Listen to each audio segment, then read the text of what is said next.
Don't get me wrong, I love the ladies. I mean, they rev my engine, but they don't belong in the newsroom. It is Anchor Man, not Anchor Lady. What do you want from me? I'm not a married to sweetheart.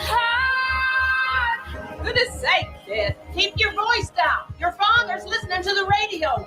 I'm not married to sweetheart. This is the Annie Frey Show. Happy Thursday. Welcome to the Annie Frey Show. It is, in fact, Thursday, and I think I just realized that about 13 minutes ago or so. It's been kind of a day here at the Annie Frey Show. Brad, everything ready to go? That's an understatement. Feeling good about it? I'm feeling good. I'm feeling confident. Maybe overly confident, but I'm feeling confident. Ooh, the lights. That's the thing. That's the thing. That's the thing. We appreciate you being here with us. You guys know what it's like to have a day. Things don't go. It's like you don't even have to be responsible for anything. It's like the world is happening to you. Right. And you know what, though? Today, when you're having a day, one of the things that's like super helpful is having a great team around you. And I'm sorry, man, I have an awesome team around me from IT, because I had an IT problem this morning, to Hannah, to everybody else that just helps out and chips in whenever they see somebody struggling. It's awesome to work with them.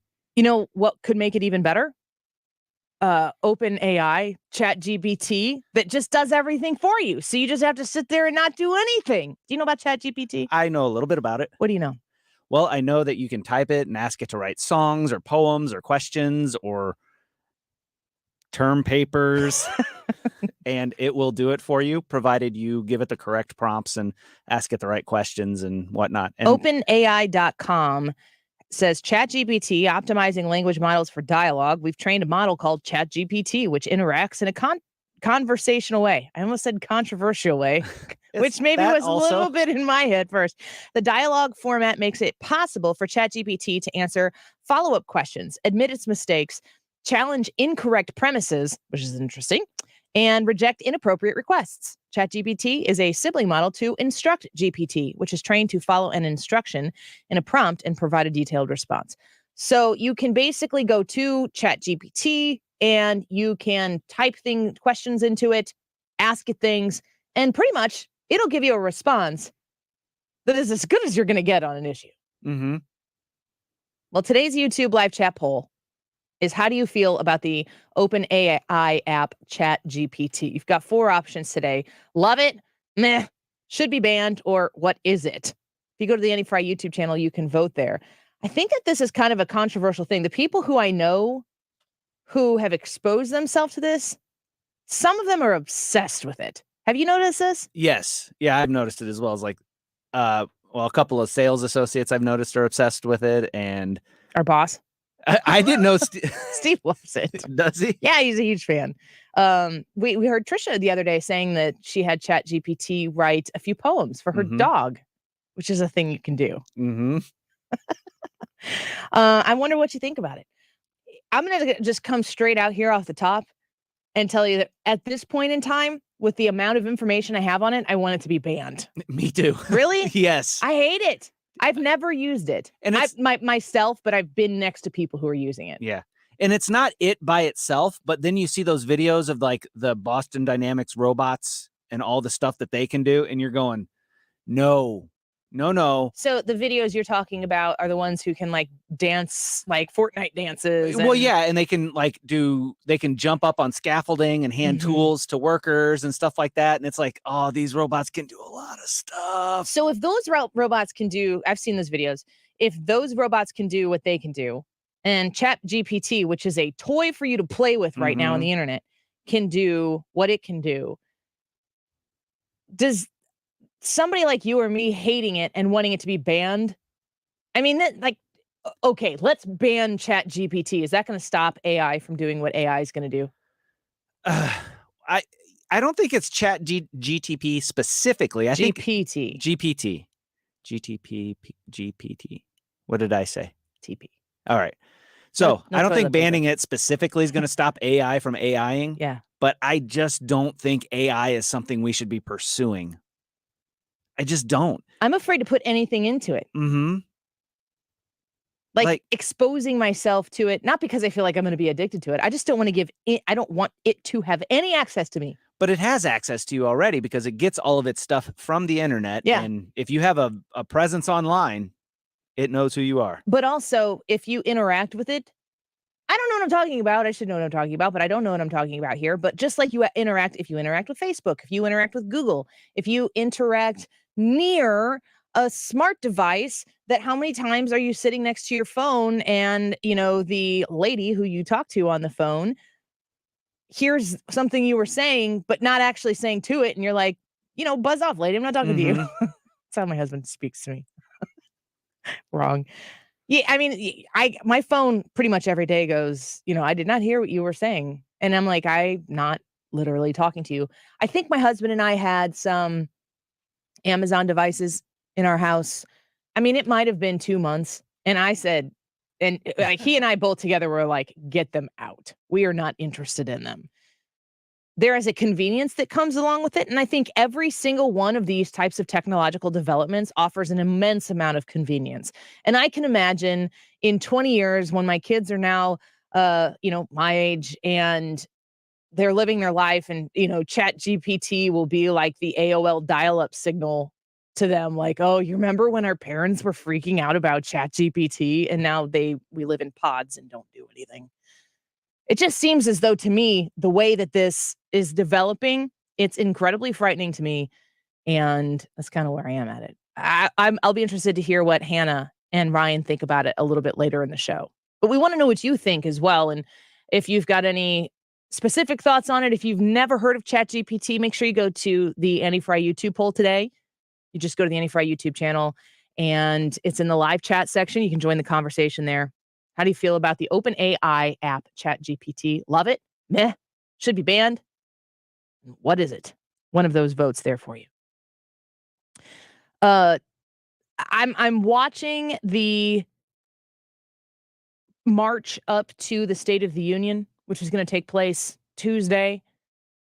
And I'm wondering how President Biden is going to pull off the State of the Union, articulating to the American people what they're experiencing. Of course, I mean, I really, as a political nerd, as an American history nerd, I really enjoy the State of the Union. And regardless of who's giving it, I really think that the State of the Union, I think it was the first State of the Union that Trump gave, was one of his best moments as a president. I really appreciate seeing the assembly of people in that place and listening to the president make the appeal to Congress, to the Supreme Court, to everybody who is sitting there in front of him as to here are what our challenges are and here's where our successes are. But the idea of the State of the Union is always that progress is yet to be made. That should be the case for every State of the Union. And you have to acknowledge those challenges so that you can set up the people who are responsible in government to acknowledge those challenges together and say, well, we have to come to a solution on this. One of the polls that we did in our YouTube chat earlier this week, or no, wait, maybe I put this up on Twitter. I put out there, what was an issue that you think as a Republican, any issue that you could come together with a Democrat and agree on? Like, where is the place where you intersect across the aisle? And it could be a huge issue. It could be a tiny issue. Brad, you said coming together to support, even with public funds. Yeah. Women who have elected not to have an abortion. Those who've chosen life. Yeah, those who've chosen life. Yeah, because I think that life is worth saving. And if that cost us some tax dollars to do it, or if that cost me extra tax dollars, to me, that is worth it. And I think that there are, other people that would agree with me in that situation on both sides of the aisle. Yeah, I certainly would. I think that's a great one. I have watched that conversation kind of develop on my Twitter because I initially had put it out there. And I'm kind of surprised at how frequently the issue of the border and the issue of being tough on crime seems to scratch the surface. You know, of course, I have a majority of people on my timeline who are conservative, but I actually have, I think, almost more outspoken, frequent flyers on my timeline or in my comments who are dissenters to where I am. So I can kind of tell, I can kind of gauge, like, are you here to contribute? Are you here to troll? Whatever you are, if you're interacting with me, then you're telling the algorithm that I'm worthy of your time. So in that, I say thank you. But also, we have plenty of people who chat with us here every day on our YouTube, and I've seen them say that crime and actually identifying and being tough on crime is an issue where, you know, it may not 100% agree with Republicans, but you can tell that they don't love the way the Democrats are taking their stance on policing and these broken communities that we have. And the border is another one of them. I think that after we have seen President Biden make the effort to make his trip to the southern border, understanding the lengths that they went to prepare the southern border for the visit of the president of the United States so that it did not reflect what that border would look like if you showed up there today, that this State of the Union is going to have an enormous impact on the American people based on how the president chooses to address that concern that we have when it comes to fentanyl coming across the southern border, human trafficking, with pretty much a lack of any acknowledgement that this is a crisis. I can't remember because I was listening to it in the car, but there was a hearing a couple days ago, I believe it was, and the conversations, it might have been with Congressman Comer, possibly. Like I said, I wasn't watching it on TV, so I couldn't see the names, and they were just covering the hearing straight from Congress. But they were asking this person about what was going on the southern border, and they were talking about gotaways, and they were talking about the drugs and everything. And then, so there's a Republican asking questions about the border and just asking facts. The Republican congressman wasn't asking questions in a way that really was stuffed full of opinion. It was just like, tell me about the people who are crossing the border. Are there people crossing the border who we don't know where they are now? Are there criminals who cross the border? So on and so forth. And the person was giving answer after answer after answer. And if you listen to those answers, you're like, holy cow, we have a catastrophe at the southern border. And then it went to Adam Schiff, who was sitting there waiting for his turn to ask questions. And all he did with the time that he was allotted, the people's time that he is given on this committee, all he did was assert that the southern border is not a crisis and that the xenophobic, racist Republicans are going to use every opportunity they get to repeat history, to try to disparage these immigrants coming to a country that was built on immigrants, to disparage these immigrants and make them villainous. It was infuriating to listen to Adam Schiff talk like this. And it was jaw-dropping. And I don't think that is going to be sold with the American people anymore. Listen to Ted Cruz. Alejandro Mayorkas has done the worst job imaginable as Secretary of Homeland Security. Under his tenure, we have seen the worst illegal immigration in the history of our country. Just last month, we had the highest illegal immigration ever recorded in a single month in the history of the United States of America. And it's not simply that Mayorkas won't do his job. If he had utterly abdicated his responsibility, if he did nothing, if he just sat on a chair and spun, that would be better than what he's been doing. Senator Ted Cruz, of course, he's going to be a polarizing figure for anybody. People love him. People hate him. Not a whole lot of people who are just kind of apathetic about their thoughts on Ted Cruz.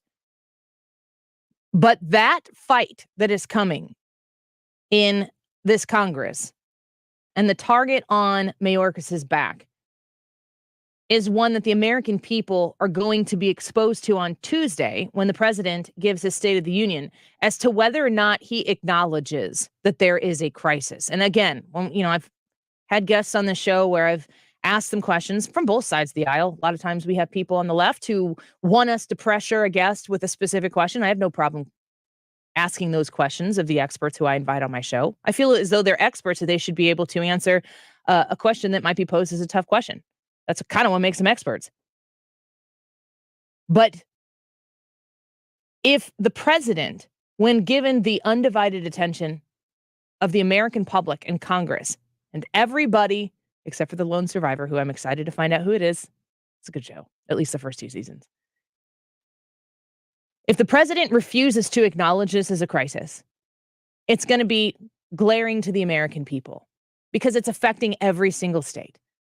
It's affecting our kids. It's affecting our way of life. And if he continues to, in this Congress, in the 118th House, ignore those responsibilities that he has to keep the American people safe, to ensure that we have sovereign borders, that's the number one thing I'm looking for out of the State of the Union. What is the president, who has now visited the cleaned up southern border, what does he have to say to the American people about what he's willing to do to protect them, to keep them safe, and to uphold the sovereignty of our country? I'm going to be watching closely. And if I'm Mayorkas, I'm going to be a little nervous about what happens next. All right, go vote in the YouTube live chat poll. How do you feel about the open AI app ChatGPT? Do you love it? Are you like, meh, should it be banned? Or what the heck is ChatGPT? You go to the Annie Frey YouTube channel, you can vote there and tell us what you think in the comments. When we come back, we're going to talk to Hans von Spakovsky about the continued questions, the growing concern around the Biden classified document scandal, and the connection, the potential connection that exists with Hunter Biden. Hans von Spakovsky on the Annie Frey Show when we return. You're listening to the Annie Frey Show on St. Louis's home for conservative talk. Find the podcast, on-demand audio, and more at 971talk.com/Annie.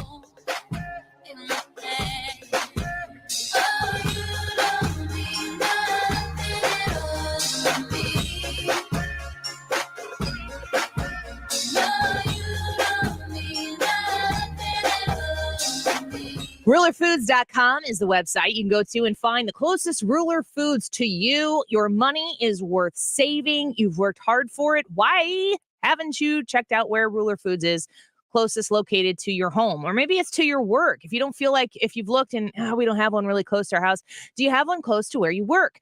The savings at Ruler Foods are crazy on some of the most highly inflated costs that you're going to get on goods elsewhere. Red or white seedless grapes, $1.47 a pound. Kroger 73% lean ground beef, $2.49 a pound, sold in a 3-pound roll. They have dozen rosa for $14.99 while supplies last. It's February, folks, and you can get something nice for somebody special in your life for a great price after you get done saving all of that money at Ruler Foods. Got a text message photo from Ryan Wiggins last night, and he had some Ruler Foods goods in his hands. It's a really creepy picture. Maybe I should post it on Facebook. I asked him if he felt really awkward taking that photo at his local Ruler Foods, and he confirmed that he did. But the price, the savings were worth it. Go shop at your Ruler Foods and save on your grocery budget. You'll be very glad you gave it the shot to earn your business. RulerFoods.com. Jules on Hampton in St. Louis Hills is paying some of the highest prices on gold, silver, diamonds, semi-precious colored stones, and fine watches on site. Jules on Hampton is a premier jeweler with an exquisite selection of diamonds, semi-precious stone jewelry, and vintage watches. Their expert design team can restyle your jewelry to today's contemporary style. They also do jewelry and watch repair. Need extra cash? Jules on Hampton is paying some of the highest prices on gold, silver, diamonds, semi-precious colored stones, and fine watches. Bring your collectibles and clocks, sports memorabilia, and figurines too. Jules on Hampton, 4506 Hampton, just 3 blocks south of Chippewa. Call them at 314-752-5000. That's 314-752-5000. So if you need some extra cash, looking for that one-of-a-kind piece, make Jules on Hampton your first stop. Jules on Hampton in St. Louis Hills. Shows that make a difference. Mark Cox, Brian Kilmeade, Annie Frey, Mark Reardon and Dana Lash, Heidi Harris, Wiggins America. Where St. Louis comes to talk. 97.1 FM Talk.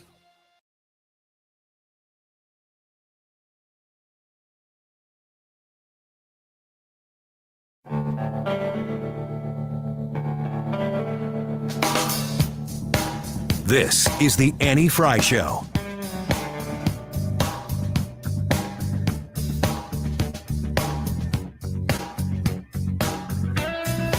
Follow Annie on Twitter @Annie Frey Show.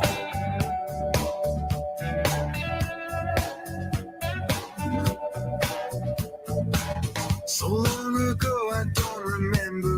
We keep hearing about transparency, but then you hear stories like this, so it does raise even more questions. Did the FBI find anything else, and what does it mean? That's what we don't know. We don't know if they found anything else. They may have found items that were classified or not classified, because remember, any records from a vice president or president should all be at the National Archives. They should not be anywhere else. And surely if they're classified, they should not be in a non-secured, non-governmental facility. So we're still working this story to see what they may have found there. We the people of the United States, More perfect. in order to form a more perfect union. Heritage legal expert Hans von Spakovsky. So you were just listening there as we hear a little bit from CBS News saying we keep hearing about transparency. Hans von Spakovsky joins us with the Heritage Foundation. And, I wonder, Hans, how much transparency do you feel like we've really gotten from the Biden administration when it comes to these classified documents? Well, we've gotten hardly any. I mean, look, we're just finding out about another search that the FBI and DOJ did shortly after they were first notified about this. And we're only finding out about it 3 months later. I mean, it's amazing how much they're not saying about this. So in terms of transparency, that's just not happening. So we hear now that Hunter Biden's kind of like trying to turn this on its head a little bit. And there were reports that came out that says now Hunter Biden is admitting that this laptop is a real, but he's suggesting that maybe the owner of that computer store where he just dropped the laptop off has potentially changed some of the information on it. What is Hunter Biden doing right now, and why is he stepping into the action when before his legal press here has manifested itself?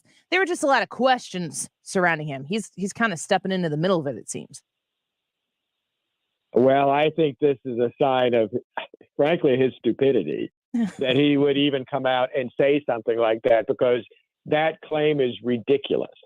This is just the guy who turned this laptop over to the FBI was just an ordinary everyday businessman who owned a small computer repair shop. Come on. Does anybody think that he really would go in and change these emails? This is, look, Biden can no longer deny it was his laptop. Everybody knows it's his. They've known it for a long time. It was proven that it was his. So now he's just trying to put out a red herring to make people speculate, oh, well, yeah, maybe it is his laptop, but oh, yeah, this single business owner somehow changed all these emails. Come on. We all know that is just another lie coming out of the mouth of Hunter Biden. Hans von Spakovsky with us right now. He's a senior legal fellow at the Heritage Foundation. You've kind of highlighted some of this right now in response to my question about transparency, but even when you add in the, local computer repair shop and the Hunter Biden finding a laptop, finding its way to that repair shop, can you kind of set out for people right now what the timeline from when this laptop was turned over, when Hunter Biden was first under federal investigation, you throw in a couple of elections there and a couple of, responses from people who control the way people converse with one another in this country. And there always seems to be a really big speed bump right before an election. And then stuff kind of scatters out into the open once those elections have been determined.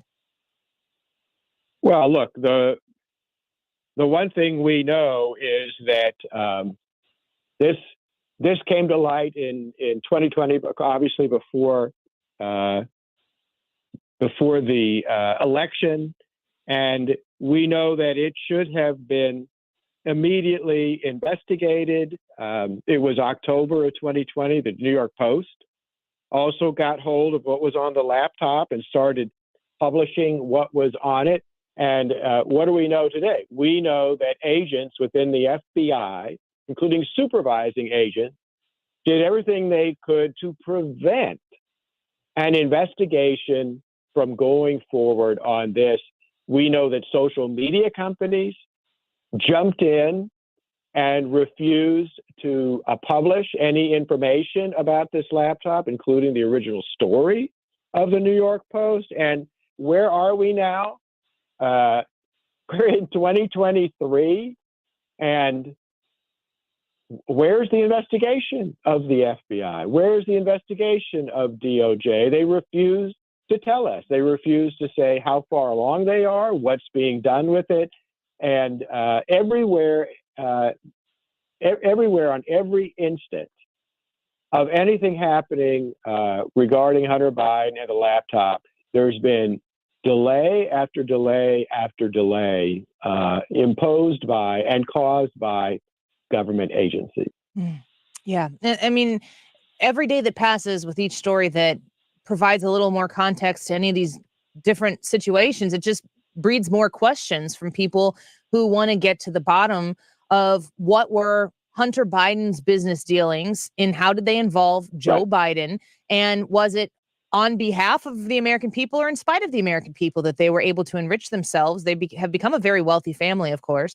Is it far-fetched for someone to say that Joe Biden has absolutely had a relationship with Hunter Biden and Hunter Biden's overseas business dealings?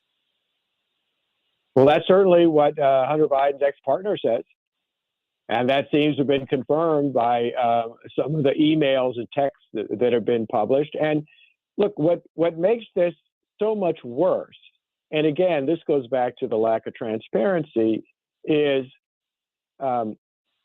we need to know about these classified documents. Do we need to know the details that will reveal, government methods? No.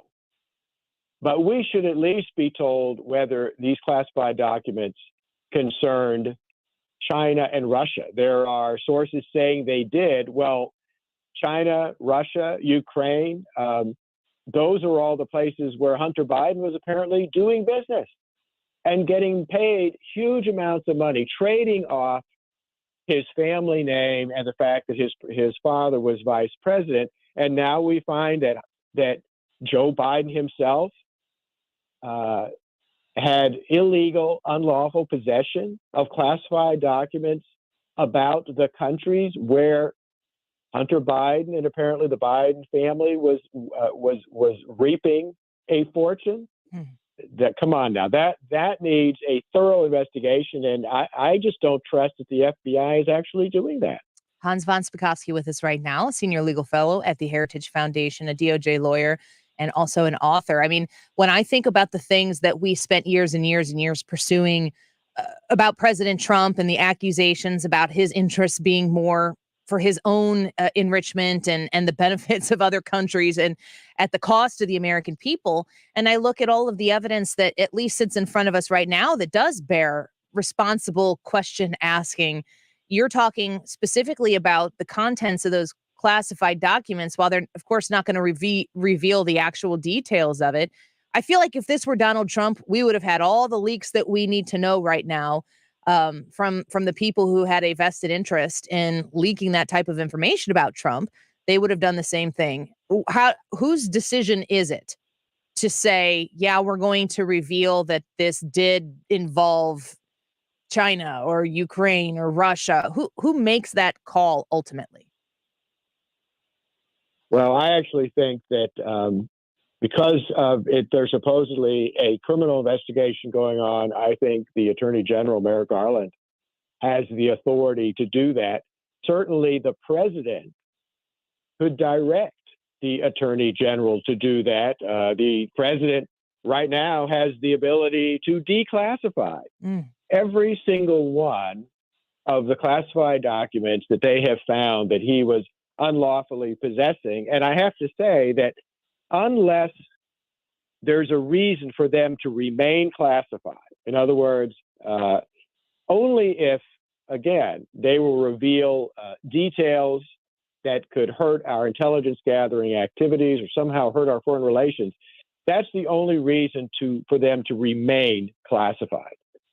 If there's nothing like that in them, Biden should immediately declassify them so the American public can see what the documents were that he kept illegally and whether they might pertain to the businesses that his family was involved in.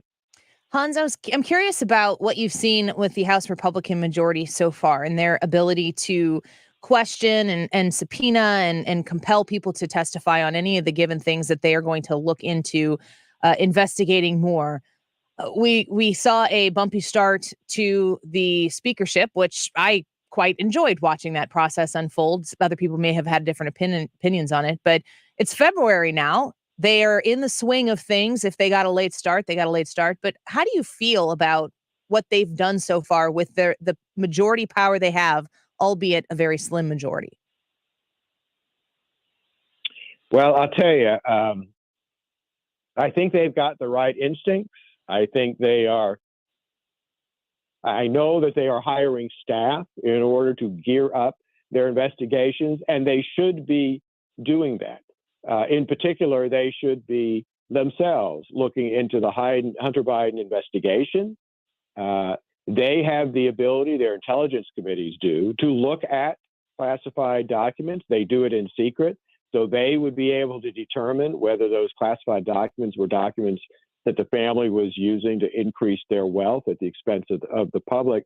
The problem they're going to have is there are already indications from Merrick Garland and the Justice Department that they have no intention of responding to or enforcing subpoenas issued by House committees. And if they do that, that will just be another sign of how totally lawless this administration is. And if, in fact, they do that, they refuse to produce witnesses, they refuse to enforce subpoenas, then what the House needs to do is use its budget authority to specifically cut appropriations, for example, to Merrick Garland's office, to punish them for not complying with the law. Is that something that the Trump administration, is that a card that was played by the Trump administration? When Adam Schiff was on his witch hunt against them, did the Trump Justice Department do that same kind of thing? Say they weren't going to enforce? No, they didn't, because the people that they appointed to the Justice Department were actually ethical professional lawyers who believed in complying with the law, even if it might potentially be adverse to their political interests. We saw that when throughout the Trump administration. We've seen the exact opposite with the Biden administration with this kind of behavior. By the way, I mean, the latest is, I'm sure you saw this, Mark Houck, the pro-life protester in Philadelphia, was just acquitted by a jury, and that prosecution of him was a frivolous, politically motivated prosecution. I mean, it was very clear that's what it was, and thank goodness a jury recognized that. We didn't see that kind of behavior during the Trump administration. Yeah, I just think it's important to be able to compare those things as to what was and what is, because it seems as though that turnabout's fair play is the way it tends to go in politics. But when it comes to justice, of course, that's a different scenario. Before we let you go, Hans von Spakovsky with us right now. I mean, ultimately, I know that there were many Democrats who had fantasies of watching Donald Trump, on the witness stand and carried away in handcuffs and so on and so forth. If the worst of what people fear about what might be involved in these documents, and there's a lot of smoke in a lot of different places, but they've got to be able to identify the fire and the arsonist in the whole situation. What's the conclusion of the worst case scenario. I mean, I doubt we're going to see Joe Biden in an orange jumpsuit. We're not. I mean, no matter what the president did in potentially breaking the laws regarding the handling of classified documents, he can't be criminally prosecuted while he's president. Once he's no longer president, just like Donald Trump, he could potentially be prosecuted. I don't think that's going to happen, actually, for either Donald Trump or for Joe Biden. I think the Justice Department would realize that if they prosecuted Donald Trump and then didn't prosecute Joe Biden when he left office, it would really make them look like the ultimate political partisan hypocrites. And I think even the worst folks within the Justice Department don't want to see that happen. Yeah. I mean, they are kind of setting that tone, but I guess that would be next level. Hans, thank you. We appreciate you, and we look forward to talking to you again each week. Sure. Thanks for having me. Of course. He's the author of Our Broken Elections, How the Left Changed the Way You Vote. Hans von Spakovsky with us each Thursday, and always appreciate the opportunity to have those discussions with him. We're going to take a quick break. When we come back, Wiggins America back in studio to advocate once again for school choice. And we'll hear what he has to say about that. As soon as we come back, go vote in our Annie Frey YouTube live chat poll. You go to the YouTube channel, and in the live chat portion, you can tell us, how do you feel about the open AI app ChatGPT? Do you love it? Are you, should be banned? Or what the heck is it? You go vote, leave a comment. Hannah highlights those at 2:45. And if you didn't get to hear the whole interview with Hans von Spakovsky, you go to the Odyssey app, rewind to about 12:25. And while you're on the Odyssey app, folks, type in Annie Frey Show, Frey. And when it pops up there on the top right, there's going to be a little word. It says follow. Hit it. And then listen to the whole Hans interview. Wiggins America when we come back.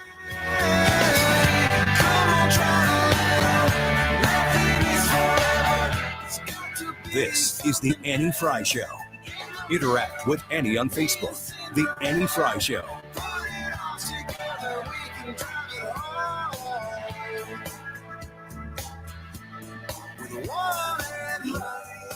Thomas Helbig and the Retirement Advisory Group. Easy to get a hold of. 314-993-9494. Is the market making you a bit nervous?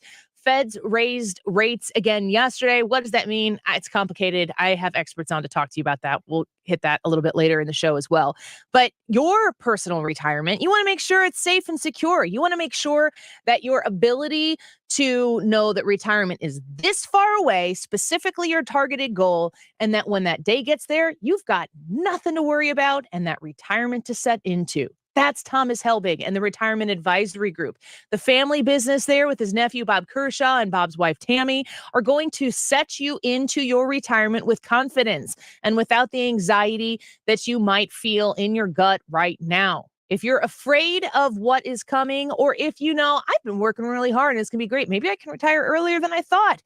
You reach out to the Retirement Advisory Group and get a free, zero obligation review of your retirement. Call 314-993-9494 and schedule it today. Mention the Annie Frey Show when you do. You can learn more online at retirementkey.com. The choice of a lawyer is an important decision and should not be based solely on advertisements. We trust companies to do what's right, but when they don't, there's Onder Law, making a difference, one case at a time.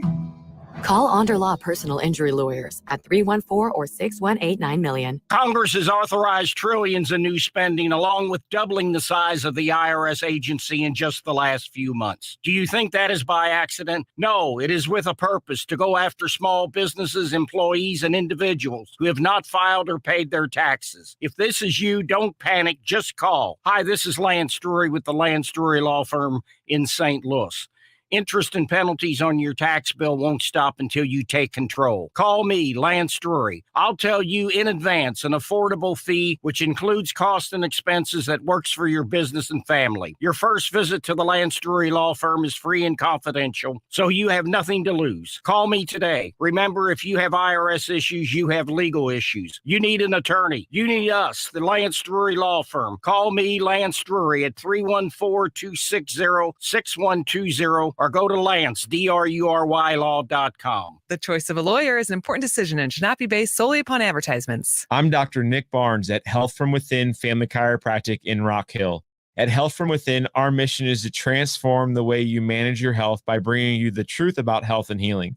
We use proven techniques to remove interference in the nervous system and maximize health naturally, without drugs or surgery. Connect with me at healthfromwithinstl.com and join me for Maximize Living on this station every Sunday at 8 a.m. or download the Maximize Living podcast, healthfromwithinstl.com. You're listening to the Annie Frey Show live from the Air Comfort Service Heating, Cooling, and Insulation Studio. Air Comfort Service is hiring licensed journeymen. Don't have a journeyman license? Air Comfort Service will help you get it. Get guaranteed hours year-round and more. Apply online at aircomfortservice.com. Filtering the BS pushed by the mainstream media. St. Louis is home for conservative talk. 97.1 FM Talk.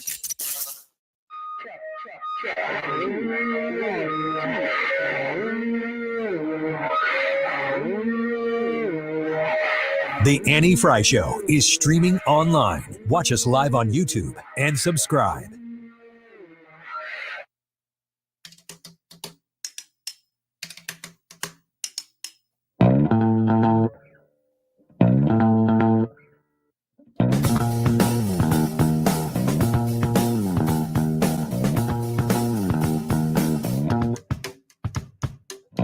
Welcome back to the Annie Frey Show. We're glad you're here with us. It's Thursday, and that was news to me right before the show. I accidentally put Wednesday on the little thumbnail that we put up with the show each day where we stream on Facebook and YouTube and everything. And someone's like, I actually had to look at the calendar to confirm that it was Thursday. And I was like, oh, I'll update it. Wait a second. It's Thursday. That means tomorrow's Friday. That's even better news. Anyway, the best news is that it is time now for Wiggins America. Wiggins! Oh, Wiggins! Real quick clarification about something. Last night, Annie, It's still Thursday. Yes, it is Thursday. Mm-hmm. Last night was Wednesday. Mm-hmm. I sent you a picture from Ruler Foods. Yeah, it's totally creepy. And it was creepy. Mm-hmm. I will acknowledge that. It was not intended to be creepy at all. It's just like totally on It's just on me. the nose. It's just me standing in the store. Did you look at it and go, yeah, that's kind of a creepy picture? After you said something, you holding that I said, carton you of know eggs. what? It probably is. And somebody, it was late. I was there, they're open till 9. So I went at 8:30 and she's showing it now. Yeah, okay. And I think it's because I'm Were trying you to. stealing those eggs? They're not supposed to be that cheap. I was trying to get the eggs in the picture with my face and with Measure the Savings behind me, their slogan. Uh-huh. And you did. I did, But but you it looks forgot like to I'm not trying. look like a criminal. Yeah, it looks like I'm trying to cover my face up with the eggs, which I'm apparently about to steal. Imagine being the poor clerk there late at night, 9 o'clock, and some weird guys out in the aisles taking pictures with different products. You're going, do I press this button to call the police or not? I said, how creepy did you look in the store taking this photo? And you said, it was not good. A guy walked by. It wasn't full. I love going at that time of night because you kind of got the store to yourself, but there was one other person. Collinsville Ruler Foods. Collinsville Ruler Foods. And if you know who you are, bearded guy who walked by me, I apologize to you. It was the Ruler Foods security. It was their secret shopper. Yeah, they hired the security when they found out that's where you shop. Where I shop. Completely appropriate. Mm-hmm. Those eggs, though. Oh my gosh, $1.99. Mm-hmm. It was incredible. Mm-hmm. I don't know if it's at every store, but it certainly wasn't that one. And they have been for a long time. So I want to bring this story to your attention. It is a opinion piece, but it's written to Kansas in one of the major newspapers in Kansas. The title of it is MAGA Parents Demand School Choice, and I Can't Wait to Say Goodbye. So this is from a leftist who is in a roundabout way endorsing school choice. He says one of the major buzzword priorities for Republicans in the ongoing session of the Kansas legislature is school choice. In essence, giving parents the equivalent of their children's base state educational aid to spend on private school tuition or homeschooling, or continue to go, I will add, to the school that they're at right now. And I couldn't agree more, he says. The sooner they're gone, the better, and the sooner teachers can go back to teaching their students without having to constantly fend off baseless and graceless attacks from the MAGA wing of the political spectrum, the better. They sound angry. They do a little bit. It's because they're angry. He's an angry elf. I've spent the last 3 years covering... inappropriate height joke. I don't know how tall he is, we but don't do those here. Since I'm only 4'7", We're I can say that about anybody. I spent the last 3 years covering school board meetings and campaigns dominated by various wars over vaccines, face masks, books, and drag queens and critical race theory. And I've had enough of this tribal tripe, and I think most Kansans have as well. My question for you guys... Does it say Kansans? No. Is there a different kind of Kansans? Okay, carry on. Missouri Kansans. Yeah. I mean, yeah. Kind of.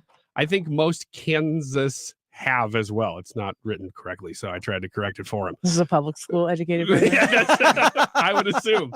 But he goes on. I mean, my question for you guys, is this a viable strategy? Can we just publicly go out and say, you know what? You know what you'll have your schools all to yourself finally. It will, segregate things based on ideologies a little bit if that's appropriate, but it doesn't have to be that way. But you can have your school the way that you want it. Isn't that the idea of school choice? No. Sit here. So we should be as caustic and toxic as possible. So they want us out of the schools and they'll give us whatever we want to do it. It's like, whatever, we'll give you the money. Just go away. That's what he's saying. But that's how they feel. I mean, Yes. at least this is how this person feels. They think that this is all just a big hubbubalub about nothing and all that other stuff and can't even spell Kansans and when they write and whatever. But there's one line that says the big problem is they feel this weird compulsion to also control everybody else's children's education, whether the other parent want them to or not. Isn't that what they're doing? Right? Right. And I think the whole argument is they're saying, his side is saying, we want to put these things in to teach everybody these things. And the right side of the argument, right, being right leaning, not right, but correct. Also. But at the same time, they're like, we just don't want our kids learning that. And so there's a whole spectrum of stuff that you can teach children that has nothing to do with cultural norms or CRT or trans ideology or any of these things. That's not appropriate for schools is what the school choice argument is. And if you're not listening to us, we would like to take our tax dollars elsewhere and put our kids in school that teaches reading, writing, and arithmetic and stuff like that. I don't if you want your kid to learn these things. I saw a tweet about books and it's like, what if I want my kid to read that book? Well, then buy your kid that book and give it to him and let him read it. Stop forcing other people to see the junk that you want your kid. It would be like us saying we don't just want to remove these things. We want to insert Christian education. What you're saying is their idea of education is also an ideology. Mm-hmm. And their ideology isn't the approved narrative. It's also not what school is for. So should you choose to want to educate with that ideology, you start a charter school. And you go there and then take your funds with you. Yes, but you pointed it out. There's a sentence in there that he says, and this is apparently Are you sure it's a he? Yes, it is. It's actually Pat Bagley. No, that's not what it says. Or Dion Leffler, which it says by Dion Leffler. Could also be. I read it as there's a picture of a guy at the top of the article, but I don't know. Did you just assume are you talking gender? about this cartoon guy? Because I don't think that's real. That's Homer Simpson. Didn't he write this? Mm-hmm. But the sentence you pointed out is that he or she says they're not content with controlling their own children's education, which they can do.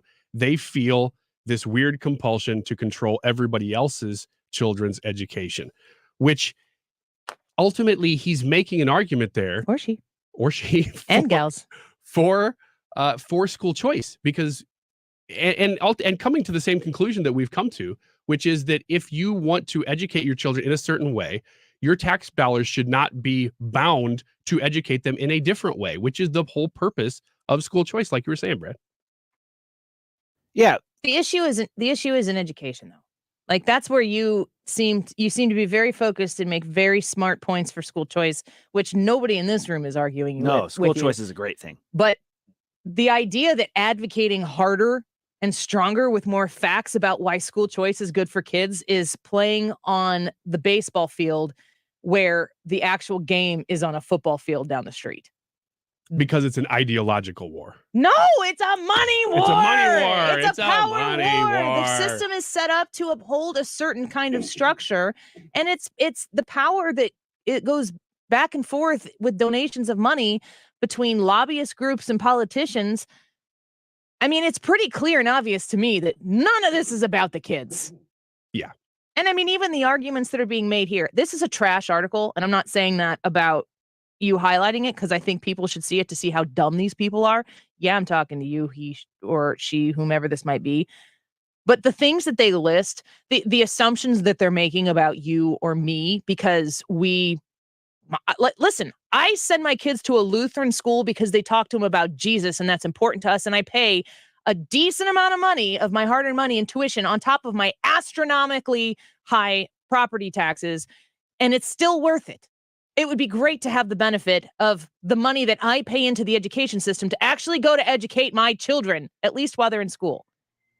But the assumptions that they make here, they're so insulting. This person is ignorant and stupid and really, really angry. And I'm just sad that they have to live that life because mine is joyful.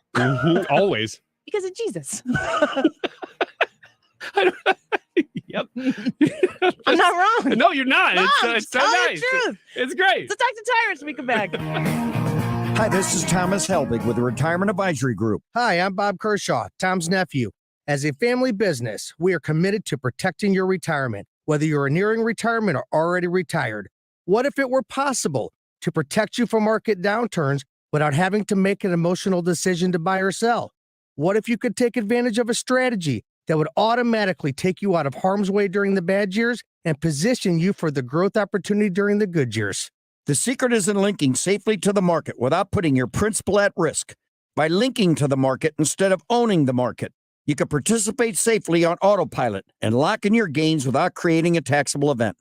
Go online at retirementkey.com for a no-obligation retirement review. Learn the strategies that have helped our clients retire with confidence for the past 36 years.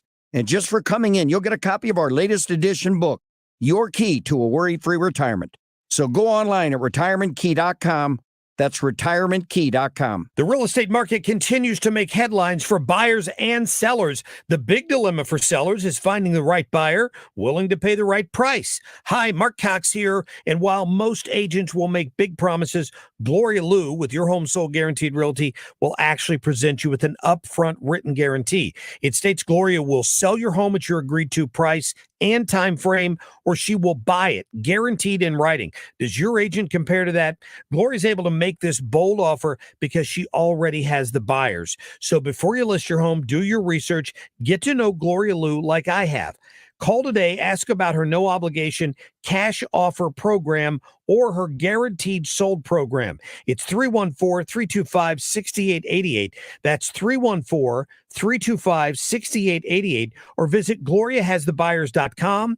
That's gloriahasthebuyers.com. Conditions apply. Gloria and the seller must agree on the price and the possession date.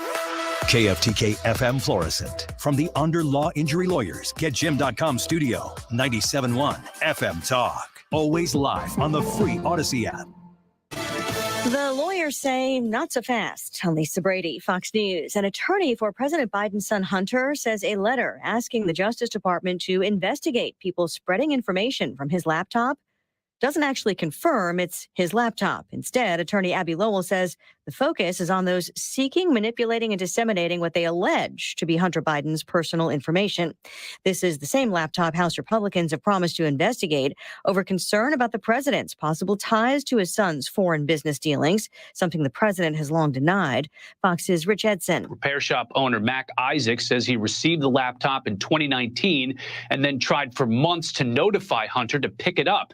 Just before the 2020 election on October 19th, more than 50 former intelligence officers said the laptop release has all the classic earmarks of a Russian information campaign. A statement then candidate Biden referred to when rejecting the allegations during a presidential debate. The White House just calling again for Republicans to be specific with spending cuts they're proposing, while also pressing for raising the debt ceiling without conditions.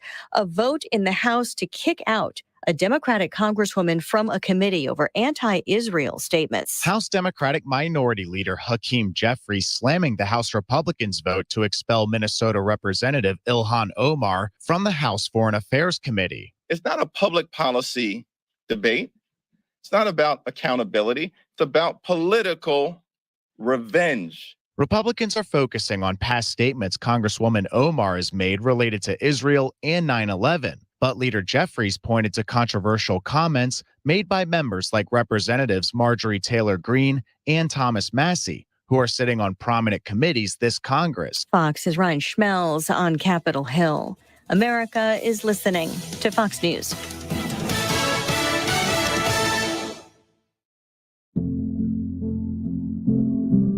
Kids across America are going to school hungry. Millions of kids every day. Hungry kids get sick more often and can struggle in school. It can be harder for them to focus and learn.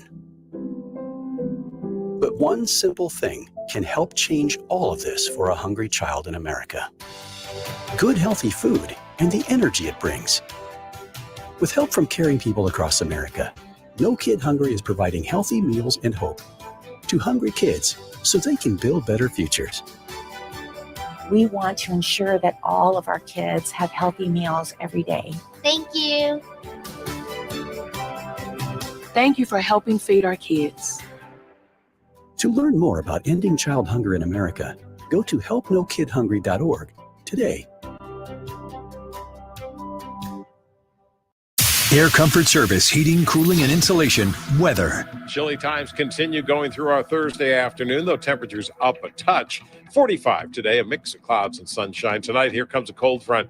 First thing in the evening, partly to mostly clear skies. Winds turn to the northwest. It's windy and it's cold, 17. Friday, partly sunny, windy and cold. Bundle up, 32. 45, though, on Saturday. 55 and sunny on Sunday. This is 97.1 FM Talk. Chief Meteorologist Dave Murray. You found 97.1 FM Talk, where we ask questions, even when the legacy media won't. Especially when the legacy media won't. St. Louis is home for conservative talk. 97.1 FM Talk. This Valentine's, it will be love at first sight when you see Diamonds Direct's Classics collection.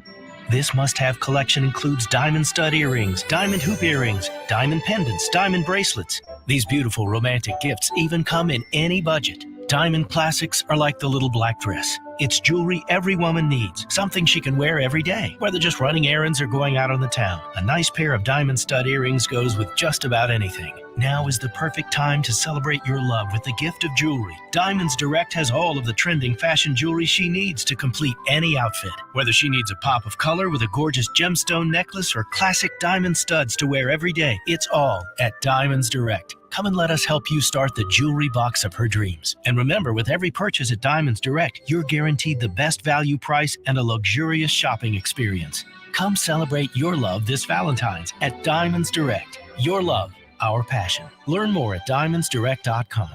Join us at Odyssey as we all do our one thing, together millions of things for our planet. Give your sweetheart an experience rather than a gift, like a night out for dinner or a couple's massage. When we each share our one thing, it becomes a million things for our planet. What's your one thing? The med spa at the Institute of Natural Health understands how difficult it is to maintain healthy skin and how much this can affect someone's life. With the right combination of treatments and products, they can help you keep your skin looking healthy and more youthful, while also reducing and preventing damage. Take your first step towards healthy skin at the med spa at the Institute of Natural Health. Visit them at inhstl.com or call to schedule at 314-293-8123. That's 314-293-8123. The only person who can change your life is you, but you need to know how. Listen to my show, The Del Walmsley Radio Show, where the hype ends and the help begins. Listen to The Del Walmsley Radio Show this Saturday afternoon from 1 to 2 p.m. on 97.1 FM Talk. That is exactly what I needed to hear. Thank God someone here knows what they're talking about. That's us. That's right. Gotta love this American ride. Right, you need to take the time and get the full picture. Come on, turn the radio on. It's Saturday and I won't be long. Don't get me wrong, I love the ladies. I mean, they rev my engine, but they don't belong in the newsroom. It is Anchor Man, not Anchor Lady.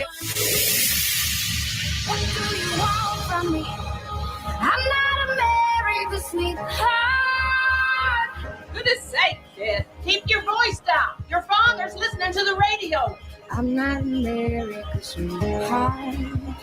This is the Annie Frey Show. And so we know what this is about. This is about saying this particular member of Congress is not allowed to have a voice on the Foreign Affairs Committee. Yeah. This particular member of Congress is someone that we don't think is appropriate in voicing. And that comes back to the fact that they don't actually think Muslims or, refugees or immigrants in this country can appropriately criticize U.S. policy, can appropriately criticize, policies of other countries.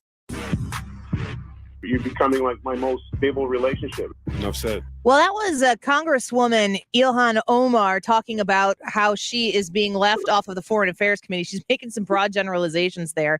And we welcome our friend Tyrus back on the show to discuss it. Fox News contributor. He's the author of his own book, Just Tyrus, a memoir. He's going to be back in Edwardsville here soon. Tyrus, welcome back to the show. Always a pleasure. How are you? I'm doing okay. What do you make of this whole, you can't be on a committee, but you can, back and forth? You for it, you against it? How do you feel? Well, what did they used to say back in the 70s? My dear friend from across the aisle. It's a little departure from that. Yeah. It's not them. It's you. And I always find it funny, and unfortunately, as a minority, at one of my more naive times in my life, I like to use the group to exclude my misdeeds. So, no, Tyrus, we're not going to give you the job. Oh, because you won't give any black man the job because you're afraid. No. You are the one that was 10 minutes late for work every day. You are the one who leaves 10 minutes early every day. And you are the one who does not do a consistently good job and has a poor attitude. I don't know about the rest of the group because they don't work here. You do.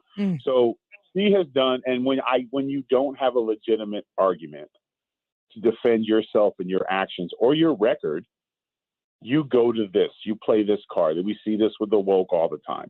It's the racist system why she's not on that thing. It has nothing to do with the things she said about other people of different minority groups. This has nothing to do with her actions. It has nothing to do with some of her slanderous remarks to law enforcement and basic undermining of American values in her opinion, which is her a right as an American to do. But it is their right to say that is not necessarily the mind we want on our committee during our tenure. And here's the deal. If they win the House, then maybe they'll give her that position back and she can go back to complaining about how awful America is. So it's fair. And she doesn't like it. So you have to make a generalization when you can't win the argument. That's all it is. I think that's my kids do the same thing. All the other kids jump in the bridge. Well, you know what? You're not. Yeah. Yeah, I agree with that. The divisive issue of race, it's an important issue to have. It's been a divisive issue in this country pretty much since its genesis. But it always rears its head. And we have a situation like the Tyre Nichols situation. We haven't been able to speak with you about that yet. But it's a horrific situation. If you're somebody who knew and loved Tyre Nichols, your heart is broken. It will never be repaired. You will always have the scar of what took place to Tyre Nichols, but the race hounds that are out there want to make sure that everybody understands what this problem really is. And it feels to me like in the pursuit of that power struggle that always comes from a scenario like this, that we actually often miss the opportunity to improve so that we don't have another scenario like it. Okay, so two things. I'm going to challenge you a little bit on the racist issue in this country, because it's more of an opportunity issue than it is a racist issue, because across the board, even now more than ever, not being a minority hurts you more in terms of getting certain high profession jobs because of checking boxes and whatnot. So I never in my experience, and I've and I've always shot for the stars with jobs and stuff, and sometimes had unrealistic expectations. But it was never like, nope, can't hire you, you're not black enough, or nope, can't hire you, you're not white at all. So those times have changed. If you're trying to say my life is as difficult as Frederick Douglass's was, you're out of your mind. If my life is as difficult as Martin Luther King Jr.'s life was, you're out of your mind. So and that's across the board. What we're seeing is opportunities, and people not necessarily succeeding because of opportunities. And we have to take responsibility. Are we doing enough for our kids? Are we putting our kids in position for success? And that's just not a minority thing. That's everything thing. It's a class thing. It's a money thing. It's an opportunity thing. But I very rarely run across people who legitimately can show racism stuff. People make mistakes and people do bad things. People are bad, and then bad people come in all different colors. I mean, it is what it is. What happened? It was not a race thing, and there's two thoughts on that. Police brutality is never okay. It doesn't matter what color they are. And when this one had the color, you take racism out of this equation. It has nothing to do with it. It has to do with when I look at it, and I look at it, it breaks my heart on both sides, because I look at 5 brothers who took an oath to serve and protect the community, and they failed on that.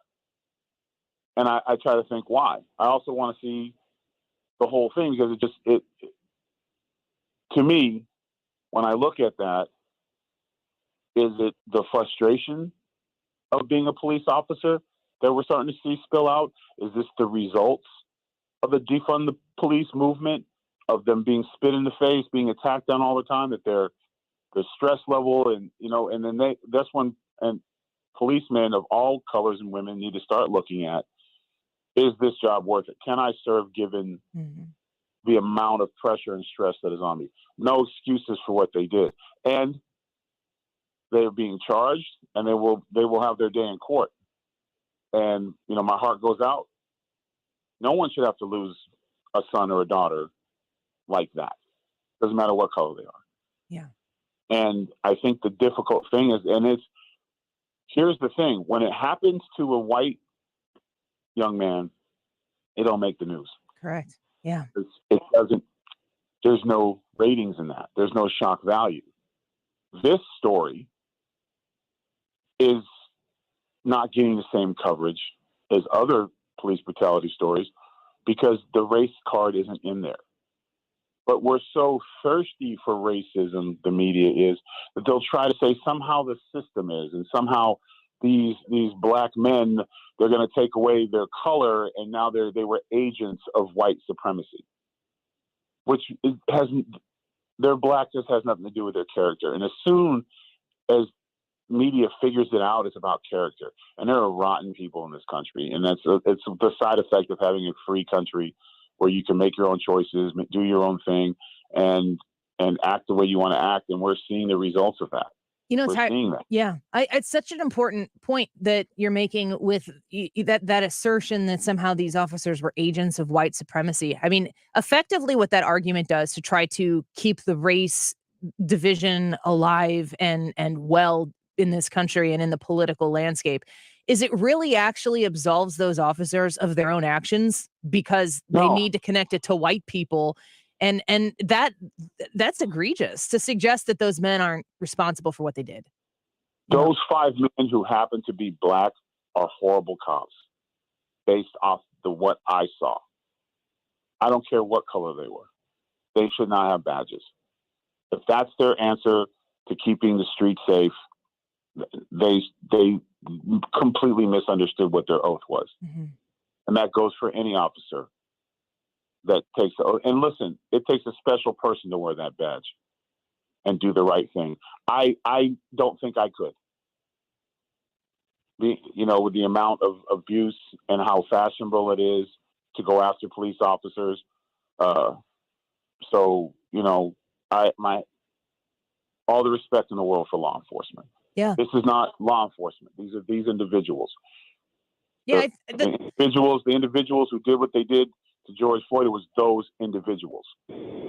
not law enforcement. Again, it goes back to when you don't have an argument. So I'm going to tie this all up in one little bow for you. It's the same thing she did. She didn't have an argument, so she makes it a group, because if it's a group, it takes responsibility away from you. And it's those individuals, period. They did a horrendous thing, and they've lost their lives. As they know, they lost their lives. They lost their jobs. They're being charged with murder, and they're facing life. They could be in jail for the next 25, 30 years of their life. So I'll let justice take its course. The system works. You might not like it, but it works. And it's sad. And the worst thing is the focus should be that young man and not trying to make up some kind of conspiracy theory to go back to it's white people's fault, because it's not. It has nothing to do. You guys have nothing to do with this one.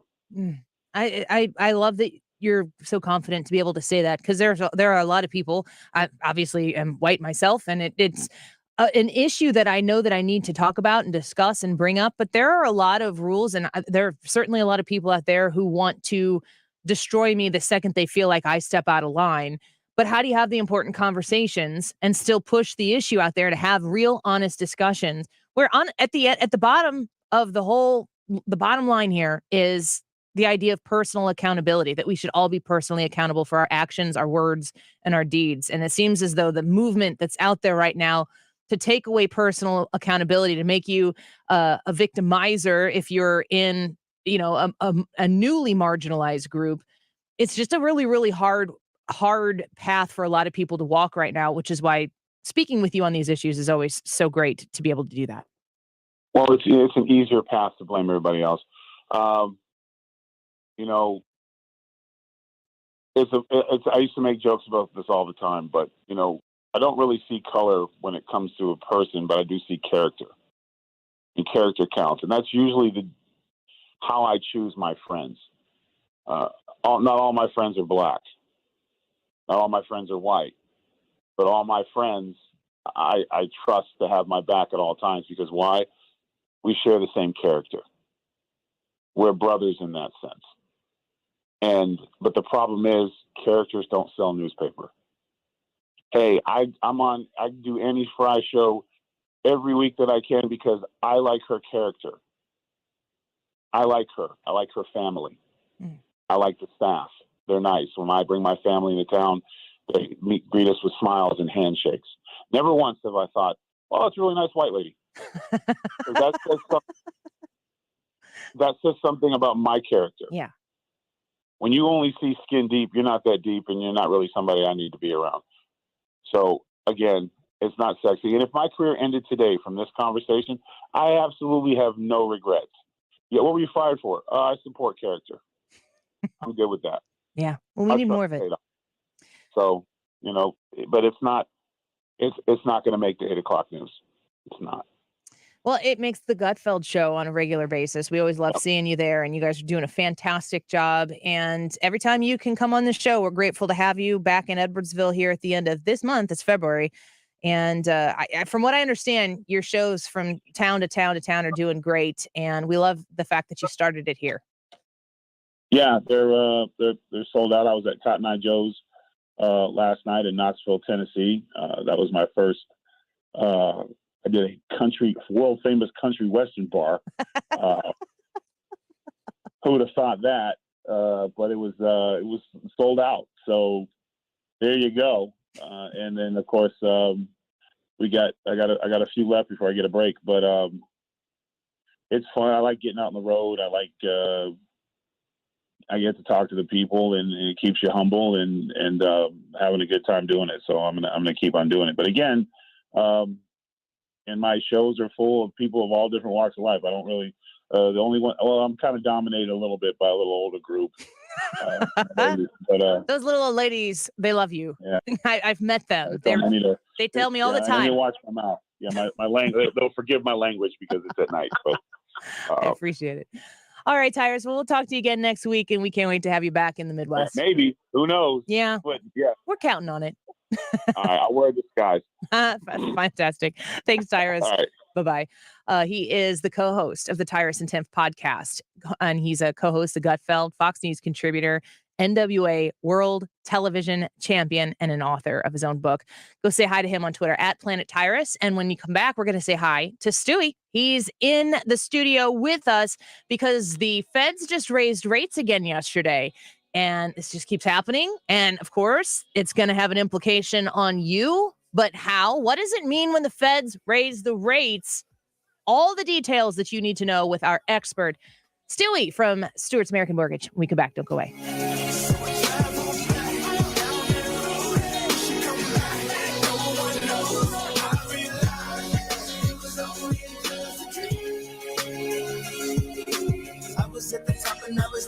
This is the Annie Frey Show.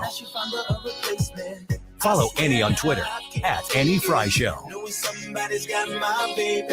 So let's talk about Stuart's American Mortgage and how now is an amazing time for you to connect with Stewie to get your home purchase started. If you're thinking about buying a home in the next 3 months, 6 months, or maybe even a little bit longer, there's a sweet spot for you to connect with Stuart's American Mortgage right now to access the awesome ability to provide you pre-approval letters, kind of like at your behest. And you call him at 314-324-4440, and he walks you through the process. Why use the bagel loan for your home purchase? The first and foremost obvious answer is because you're going to save a ton of money by not paying any closing costs on that home purchase. The Fed just raised the rates. Guess what that means for mortgage rates? They actually went down. Why? Well, stick around because Stewie's going to explain that to us in studio here in a minute. But now is a good time to get that pre-approval done. Now is a time to reach out to Stewie and become the most competitive buyer on that house that you were dreaming of. He was talking to me about a 12-day close he did the other day. You're going to be a fast close with extra money in your pocket because you're not paying it on closing costs. And you're working with Stewie, somebody I've worked with twice myself as a refi. It's totally trustworthy. It is the best opportunity in the business to be the most competitive buyer that protects your hard-earned dollar. 314-324-4440. That's 314-324-4440. You can Google the bagel loan to learn more. And MLS number 226715. Hey, it's February, and that means another great offer from Zero Res. When was the last time you gave your carpet the love and attention it really deserves? Have you gotten down on your hands and knees and adored how clean and refreshed it was? Or you're probably the opposite. You're scared of what you might see or smell. Your carpet is one of the biggest investments in your home. It's also the biggest air filter. And if your carpet hasn't been professionally cleaned, you're breathing unhealthy levels of nasty dirt, dander, bacteria, and germs that keep recirculating again and again. And what's worse, you're going to be stuck inside breathing all that. Here's some great news. Zero Res is going to spread the love in February to you and your home with a Love Your Rug special. Ask for the Mark Reardon February special. 3 rooms, Zero Resified from St. Louis's #1 carpet cleaner, starting at just $119. Plus, in the month of February, they're throwing in a free hallway to sweeten the deal. And because love has no limits, Zero Res is also going to take $75 off your air duct cleaning in February. Don't put off the call. 314-474-2020. Online, ZeroResSTL.com. Say you want the Mark Reardon 97.1 FM Talk special. You spell it backwards or forwards, it spells the same. Zero Res. Hi, this is Brian with Velocity Home Buyers, and I buy houses cash. If you own a house and want to sell it fast at a fair price, call me at 314-782-3333. I can pay cash and close in as little as 7 days. I buy houses in any condition and any price range in the St. Louis area. I'm a private real estate investor who buys several houses a month, and I want to buy more. I buy inherited houses, divorce houses, behind in payment houses. I even buy my tenant won't pay me the rent houses. Do you own a house that needs updating, but you don't have the time or money for it? Great, because I love buying outdated houses. I buy vacant houses, job relocation houses, and foreclosure houses. If you own a house and want to sell it fast, call me at 314-782-3333. That's 314-782-3333.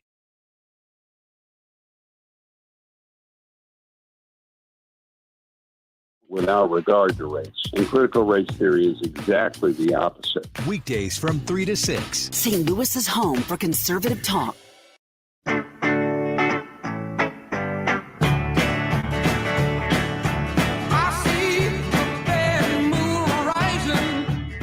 This is the Annie Frey Show. Follow Annie on Twitter at Annie Frey Show.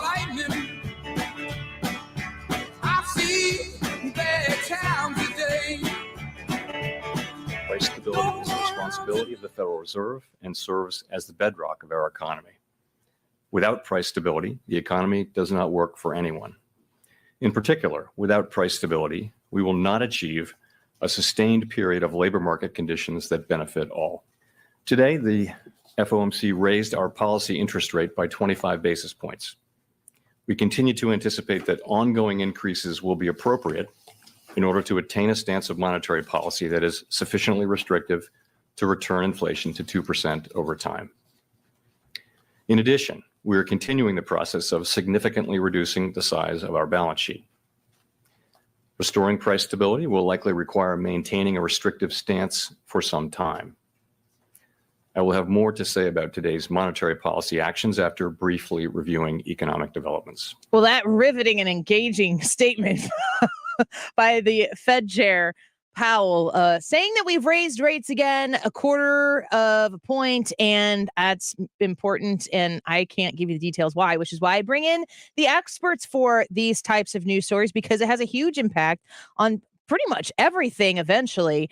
So our friend, our partner here on the Annie Frey Show, Stewie from Stewart's American Mortgage. Welcome back in. Good to have you here. Thanks for having me. Fed raised the rate yesterday. He said a word in there, and he said disinflation. What is disinflation? You know what? I wish that these politicians, this is what my wife said to me. Can you speak English? That's why you're here. That's right. What is all this Translate stuff? what is going on. What is going on? So me. The Federal Reserve's basic tool to get prices down is to prevent you and I from buying things. Okay. If you and I want to buy a car and there's one car available, whoever's selling that car can raise the price of the car because they have two buyers. If it becomes too costly for you to buy the car and I can still afford it, then the price is going to come down because there's just one buyer. So the idea is, hey, we can't control supply chains. We can't control people's habits overall, but we can make it much more difficult for them to buy. And if there are less people buying products, then the prices will drop because there'll be less demand. That's the theory. Has it worked? I think it's contributed. Yeah. I think it's contributed. I think the supply chain pickup, along with the interest rate raising, is much more of a catalyst to rates dropping or inflation dropping than just the Federal Reserve raising rates. But he went ahead and said he's going to continue doing this. So the first thing you have to understand is this is not mortgage rates. This raise of rates affects credit cards immediately, home equity lines of credit, like those adjustable rates. Any adjustables or any short-term financing. If you're going to go buy a car tomorrow and you want to get financing, your rate's going to be 1/4% higher. So this is a specific vehicle to make it more difficult to buy today. So the Fed is trying to slow down consumer buying power. That's right. And this is after the government just spent years saying, here's a bunch of money. Isn't that wonderful? It seems as though maybe if they would stop doing all the things, that the market may be able to correct itself. That's probably a super ignorant statement. But you've got the Fed saying, prices are going too high and it's not sustainable. So they're trying to do something. So a 1/4 increase, as you mentioned, he said that this could continue.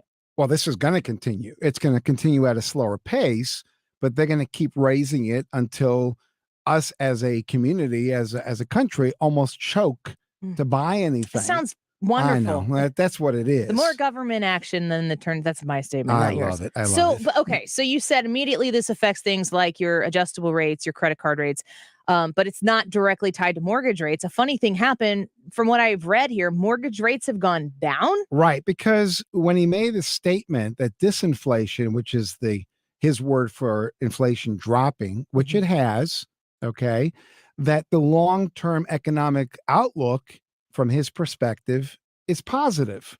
And so you see the markets react accordingly and you see mortgage rates drop, because if the Fed thinks that the economy is going to get better in the future, eventually they're going to cut the interest rates and interest rates are going to drop back. They want to keep the economy going. They don't want to kill it. Yeah. That's another question for another time, what the results are going to be. We'll see. But right now, by doing what they're doing and saying what they say, that's the key. What they say, not necessarily what they do. The markets react. The markets react. Interest rates, long-term interest rates, 30-year mortgage rates, 10-year treasuries, those all improved.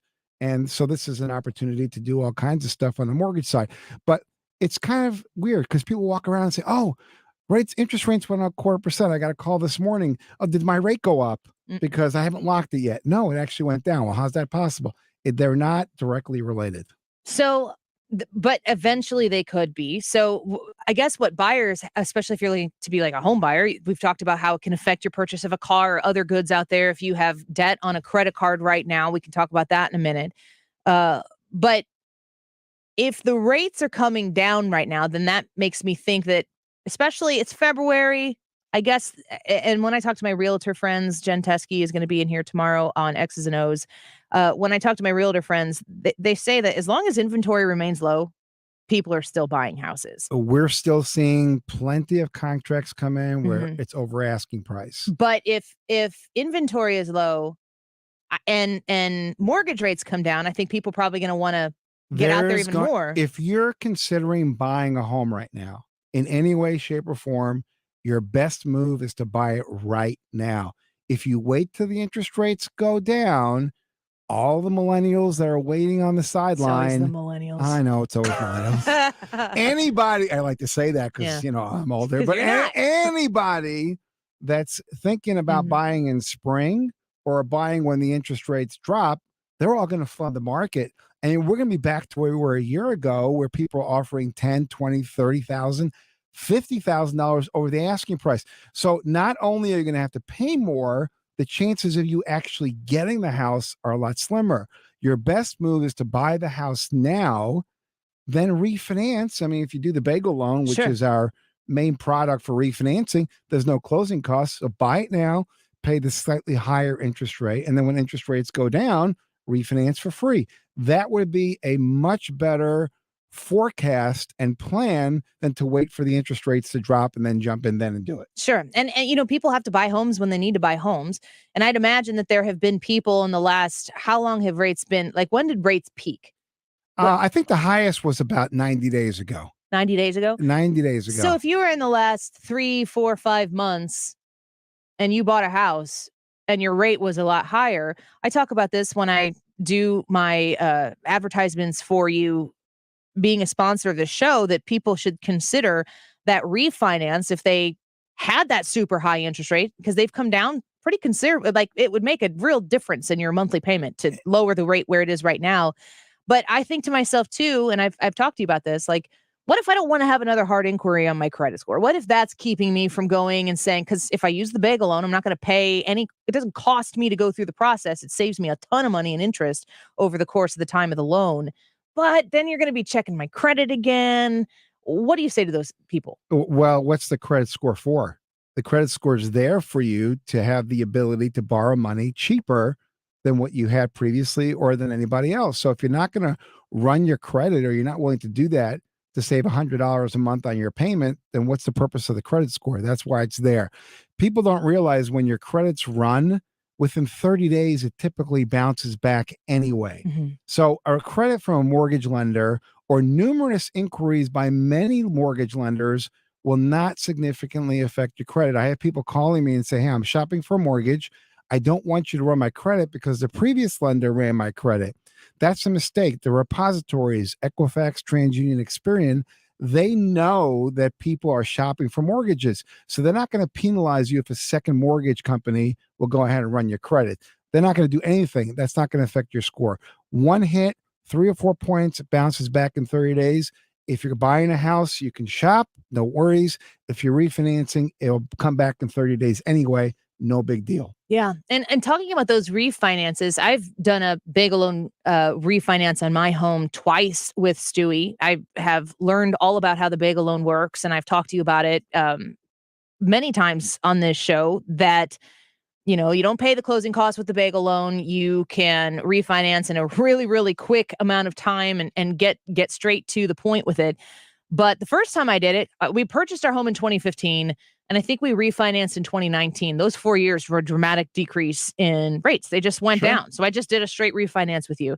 And it really dramatically lowered our monthly payment on our mortgage. The second time, we needed to replace, really needed to replace the deck on our house because it was not safe for Mike. We didn't even allow our kids to go out on it. And we wanted to access some money, and it was, do we go to a bank and get an adjustable rate HELOC or something like that? And as the equity on homes increased dramatically, it was a no-brainer for me to work with you on that bagel loan and do the cash out refinance. And at that point in time, the mortgage rate went down even more. The second time I did it with you, we were able to get that cash out. And I'm thinking right now with, astronomical credit card debt in this country, that there are a lot of people who are hearing you say those credit card rates are going up right now. That's going to cost you more to have that debt right now. If people do have equity in their home, and you can turn this around so fast, if you can use the bagel loan to do that cash out refinance, that this could potentially position people in a much more powerful economic position to do a cash out refinance. And I bet if you take 100 people, okay, maybe we should even ask Brad over here. Do you know what your interest rate is on the credit cards you have? My interest rates, they're in the yeah. But he doesn't 9s know. and 10s. The average person doesn't know. My wife opened up the Nordstrom bill, 30% interest. Ooh, yeah, it's people don't know. So if you're in that situation where you have credit card debt or you have a home equity line of credit, you ought to refinance now. And I got to mention this because Fannie Mae and Freddie Mac, which are these government proxies, are going to be raising the cost for cash out refinances shortly. So you should do it now before those cost increases come into play. And that's going to affect your rate. When does that happen? Well, they already started it a little bit, March, but as of March 1st, if you bought a house and you pay cash for it, you can't even get cash out for a year.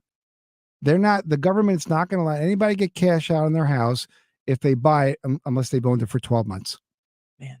They're just making it more difficult as we go. And you were talking too a little bit about the new costs that are going to be associated soon to try to make lending more equitable. The government's stepping in and they're trying to put into play opportunities that are really on the back end that most consumers would never even know exist. It's going to affect the way people can purchase homes. That's right. When you're buying a home right now, if you have excellent credit, you're going to get the best rate.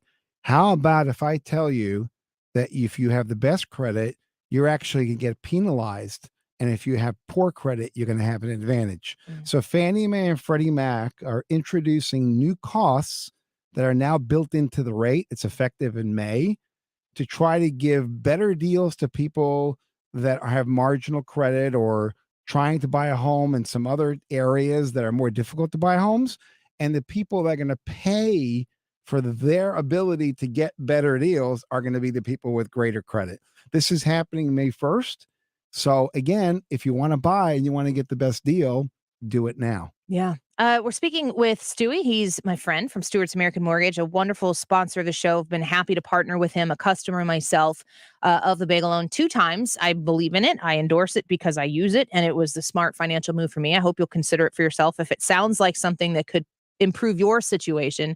For people who are looking to buy homes right now, there are a few reasons why using the Bagel Loan and Stuart's American Mortgage is going to make you a more competitive buyer across the board. And one of those is the quickness with which you close. But talk to me if people want to reach out to you to just start the conversation about their home purchase, how you make them a more competitive buyer. We have a great Annie Frey listener that called us and we just closed a loan with them. What happened was they went to the realtor's lender. They wanted to buy a house. The realtor said, hey, this guy over here is in my office. He's a nice guy. I know him for 10 years. Go to him. They went to them and he got a pre-approval for $400,000. That weekend, that Friday, the lender, the loan officer, went to Mexico for the weekend. The buyer saw a house Saturday, loved the house. The offer that they made was $425,000. The seller's realtor received 5 contracts, and because they couldn't reach the lender, he was in Mexico, and they couldn't get an updated pre-approval letter, they passed on the buyer's contract. He lost the house. And guess what? He had to walk away from it. That was the end of that. Calls me, and we have a system that you can go ahead and generate a pre-approval letter anytime yourself. So if you're the buyer or you're the real estate agent, you can go into our portal and generate any kind of pre-approval letter up to the maximum that you're approved for anytime. So you don't have to wait for me. You don't have to chase the loan officer. You can do it on your own. It gives you that upper hand. He did that, and he bought the house for $450,000. Not only was he able to provide the pre-approval letter, but we closed it in 12 days. Yeah. 12 days, quick pre-approval letter.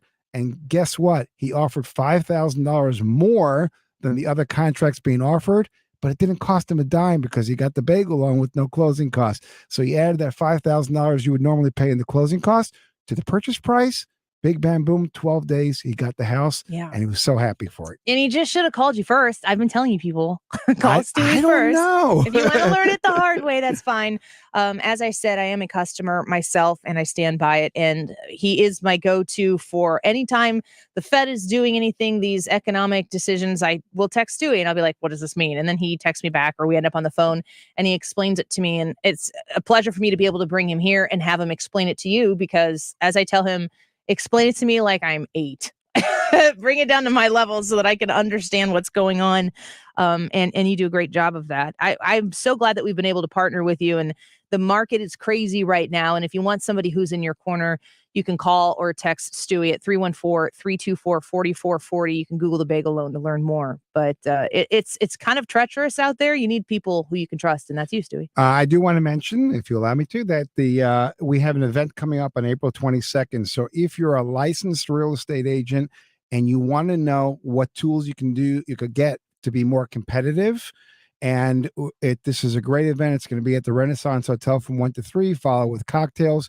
The number one lender in the United States of America, which we have a joint venture with, United Wholesale Mortgage, their executive vice president is going to come in and talk about the status of the real estate industry and the mortgage industry and what we can expect this season and how to be more competitive overall. If you're interested, you can just Google the bagel loan. It's our website. Contact us. We'll send you an invite. You have to be a licensed real estate agent to attend. What's the date and the time again? It's February 22nd. February 22nd. I think it's April 22nd. Yeah. February 22nd, 1 to 3 at the Renaissance Hotel. Just Google the bagel loan, come to our website, or you can contact Annie via her text line and she'll give you the information, I'm sure. We can we'd love to have you. That's awesome. And it would be well worth your time. All right, Stewie, thank you. We appreciate it. Apparently they're going to keep raising the rates, so we'll have you back as soon as that happens again to talk more about this. We appreciate you. Happy to come back every time. Thanks for having me. Sounds great. Stewart's American Mortgage, a wonderful partner and sponsor of this show, and we are very proud to be partnering with him. 314-324-4440. If you want to call him or text him, that's his phone, 314-324-4440, and ask him how he can help you. He'll be honest if he can help you. He's helped many of you. If he can't help you, he's not going to try to take you down a road that he can't produce for you. So reach out to him and have that conversation and become the most competitive buyer and get that house that you've been dreaming of. Stick around, more Annie Frey Show right after this.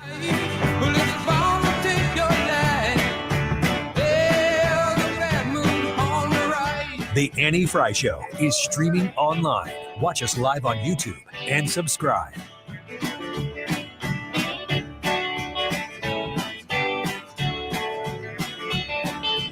Jewels on Hampton in St. Louis Hills is paying some of the highest prices on gold, silver, diamonds, semi-precious colored stones, and fine watches on site. Jewels on Hampton is a premier jeweler with an exquisite selection of diamonds, semi-precious stone jewelry, and vintage watches. Their expert design team can restyle your jewelry to today's contemporary style. They also do jewelry and watch repair. Need extra cash? Jewels on Hampton is paying some of the highest prices on gold, silver, diamonds, semi-precious colored stones, and fine watches. Bring your collectibles and clocks, sports memorabilia, and figurines too. Jewels on Hampton, 4506 Hampton, just 3 blocks south of Chippewa. Call them at 314-752-5000. That's 314-752-5000. So if you need some extra cash, looking for that one-of-a-kind piece, make Jewels on Hampton your first stop. Jewels on Hampton in St. Louis Hills. The federal government is hiring 87,000 new IRS employees and enforcement agents. Make no mistake, with spending out of control, they're looking to collect revenue. The first target will be you. If you have not paid your taxes or filed them in years, let me help you get that target off your back. Hi, this is Lance Drury with the Lance Drury Law Firm here in St. Louis. So if you have unfiled returns, wage levies, bank levies, or tax liens, now's the time to call the Lance Drury Law Firm before the IRS calls you. Your consultation is free, so don't put it off. The Lance Drury Law Firm focuses solely on tax resolution law. It's all we do. And if you have IRS problems, you have legal problems. Let us use our tax law resolution experience to guide you and work on your custom resolution plan. Call now. It's free and confidential.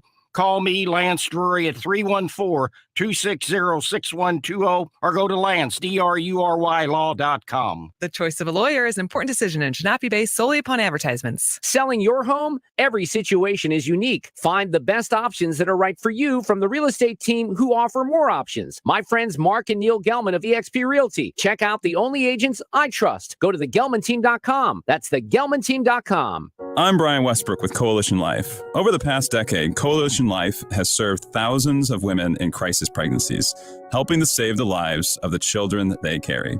Help us build a better community while also reducing or completely eliminating your Missouri taxes with a 70% tax credit.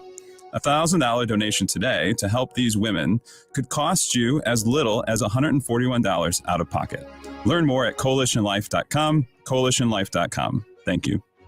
You're listening to the Annie Frey Show live from the Air Comfort Service Heating, Cooling, and Insulation Studio. Air Comfort Service is celebrating 54 years of residential and commercial service, maintenance, and installation of heating and cooling systems. Get in your comfort zone. Visit aircomfortservice.com.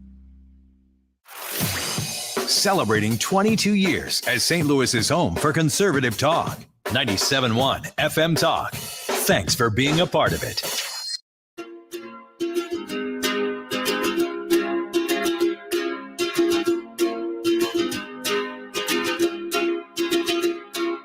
I was scared of dentists and the dark.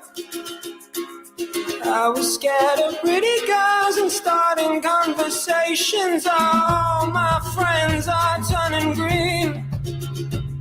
Yeah, the magician's assistant in their dream. Oh. This is the Annie Frey Show. Follow Annie on Twitter at Annie Frey Show.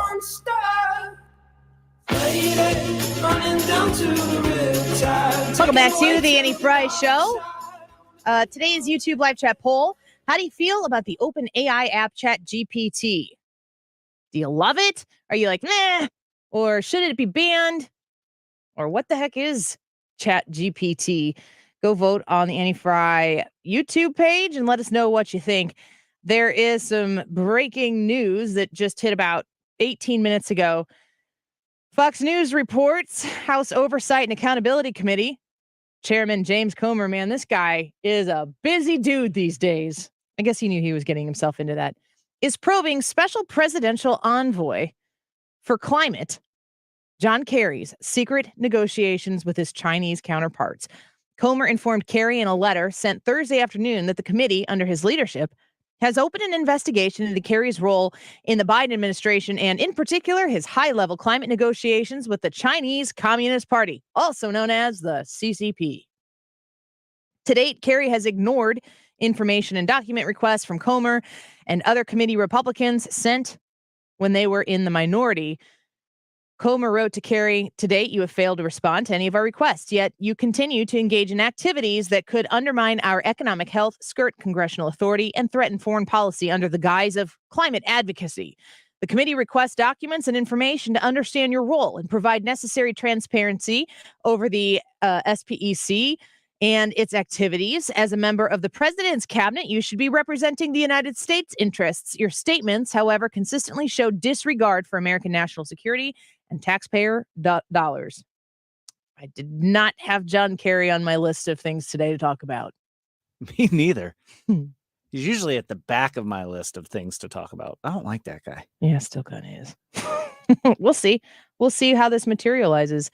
I like to see that the investigations are being pushed. Go answer the questions, submit the documents. If you're in the clear, you're in the clear.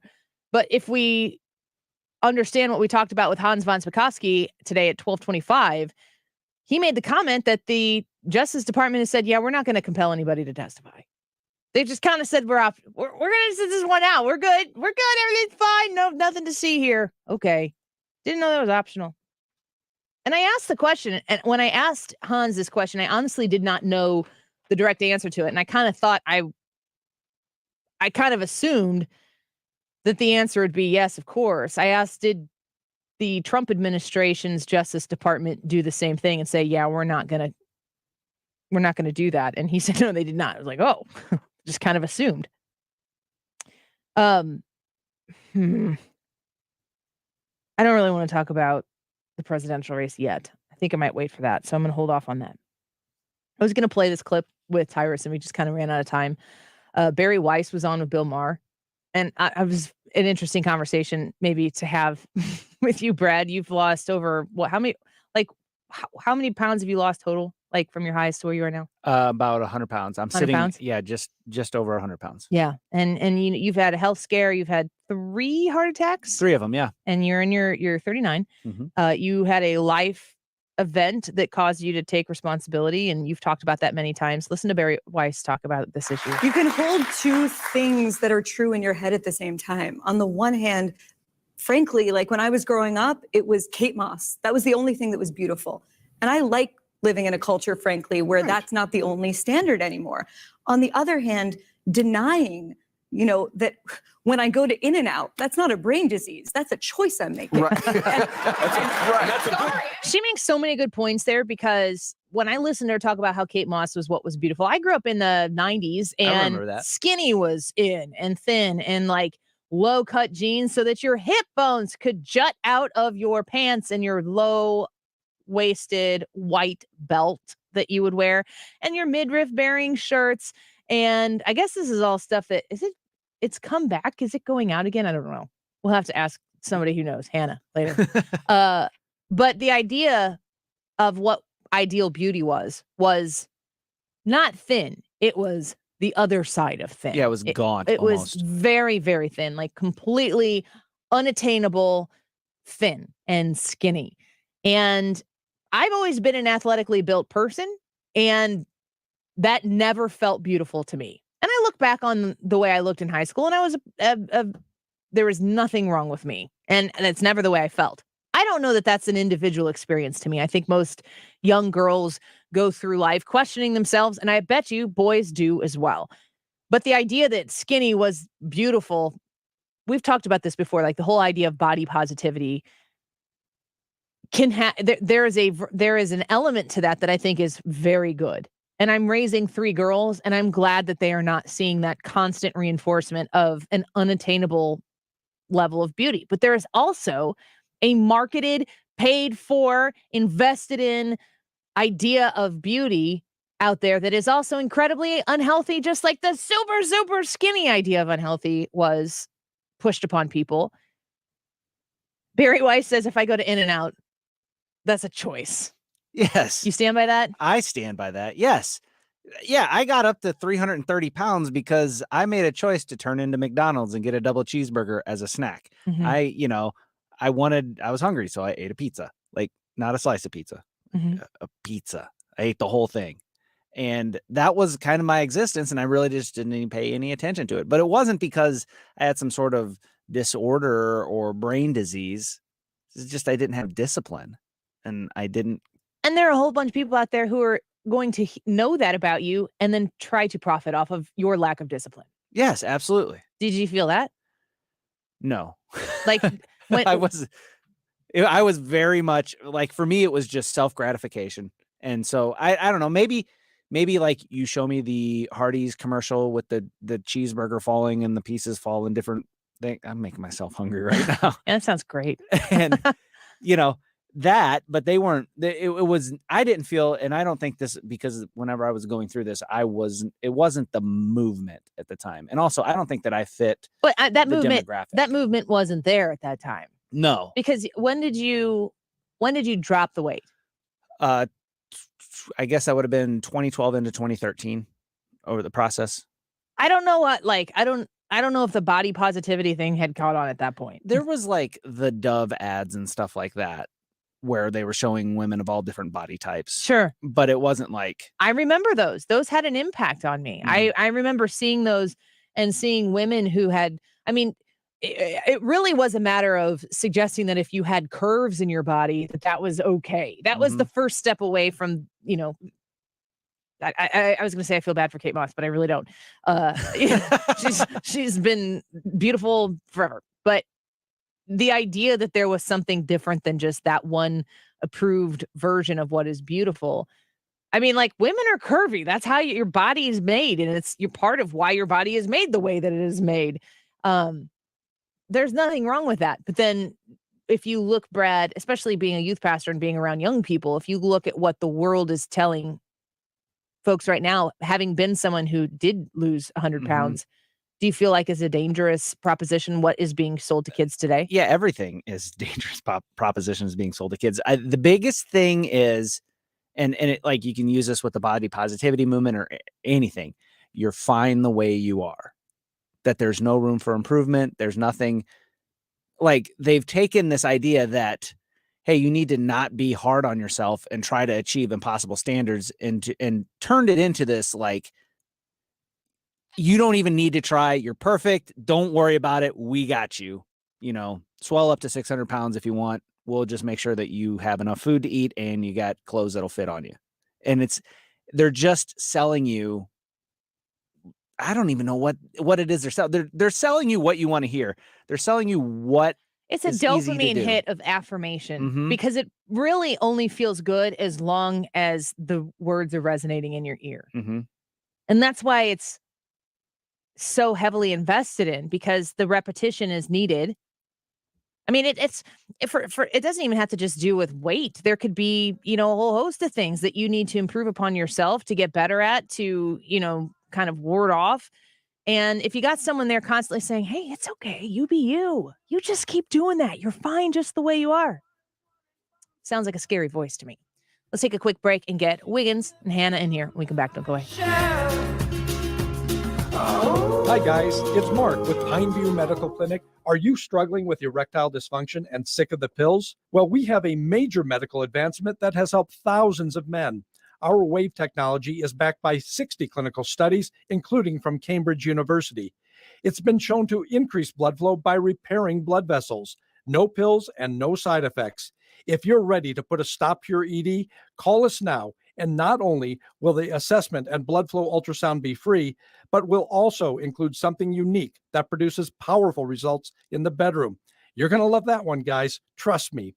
This unprecedented offer is worth $600, but it's free to those who call in the next 2 minutes. Call 314-530-7777. That's 314-530-7777. Guys, put a stop to your erectile dysfunction and get your life back. Call Pineview Medical Clinic now to qualify. 314-530-7777. Download Upside and start getting cash back wherever you roll. It's like having your own hype man. Get an average of 17% cash back at restaurants. Oh, it's dinner time. Average of 13% on groceries. Get those groceries. 10 cents per gallon average cash back on gas. It's go time. Plus, cash back at participating convenience stores too. Stacks on stacks. Users can earn hundreds of dollars a year, 3 times more than other apps. Upside, show me that money. All right, we get it. It's easy. Just sign up for the free Upside app and start getting cash back for doing you. Download the free Upside app and use promo code DOYOU for an extra $10 cash back on your first purchase of $10 or more. That's promo code DOYOU for an extra $10 on the free Upside app. Get cash back for doing you with the free app from Upside. KFTK FM Florissant. From the Under Law Injury Lawyers, GetJim.com studio. 97.1 FM Talk. Always live on the free Odyssey app. Air Comfort Service, heating, cooling, and insulation. Weather. Chilly times continue going through our Thursday afternoon, though temperatures up a touch. 45 today, a mix of clouds and sunshine. Tonight, here comes a cold front. First thing in the evening, partly to mostly clear skies. Winds turn to the northwest. It's windy and it's cold, 17. Friday, partly sunny, windy and cold. Bundle up, 32. 45, though, on Saturday, 55 and sunny on Sunday. This is 97.1 FM Talk. Chief Meteorologist Dave Murray. Hi, this is Thomas Helbig with the Retirement Advisory Group. Hi, I'm Bob Kershaw, Tom's nephew. As a family business, we are committed to protecting your retirement, whether you're nearing retirement or already retired. What if it were possible to protect you from market downturns without having to make an emotional decision to buy or sell? What if you could take advantage of a strategy that would automatically take you out of harm's way during the bad years and position you for the growth opportunity during the good years? The secret is in linking safely to the market without putting your principal at risk. By linking to the market instead of owning the market, you can participate safely on autopilot and lock in your gains without creating a taxable event. Go online at retirementkey.com for a no-obligation retirement review. Learn the strategies that have helped our clients retire with confidence for the past 36 years. And just for coming in, you'll get a copy of our latest edition book, Your Key to a Worry-Free Retirement. So go online at retirementkey.com. That's retirementkey.com. Join us at Odyssey as we all do our one thing. Together, millions of things for our planet. Raise a fine glass of wine to your sweetheart and the environment. First, don't get hung up on packaging. Many great wines now come in boxes, which produce half the overall emissions that bottles do. Also, cardboard is just as easily recycled as glass. Finally, look for estate wines, where all grapes are grown on the vineyard and not trucked in from distant locations. When we each share our one thing, it becomes 100 things, 1,000 things, 1,000,000 things for our planet. What's your one thing? With each breath, allergens, germs, and viruses get trapped in your nose. Now there's a simple, easy, and effective way to clean your nose and protect your health. It's called Navage. Navage. Available at Navage.com. The choice of a lawyer is an important decision and should not be based solely on advertisements. When children were being fatally injured by window blind cords, Honor Law took on the manufacturers to have dangerous cords banned.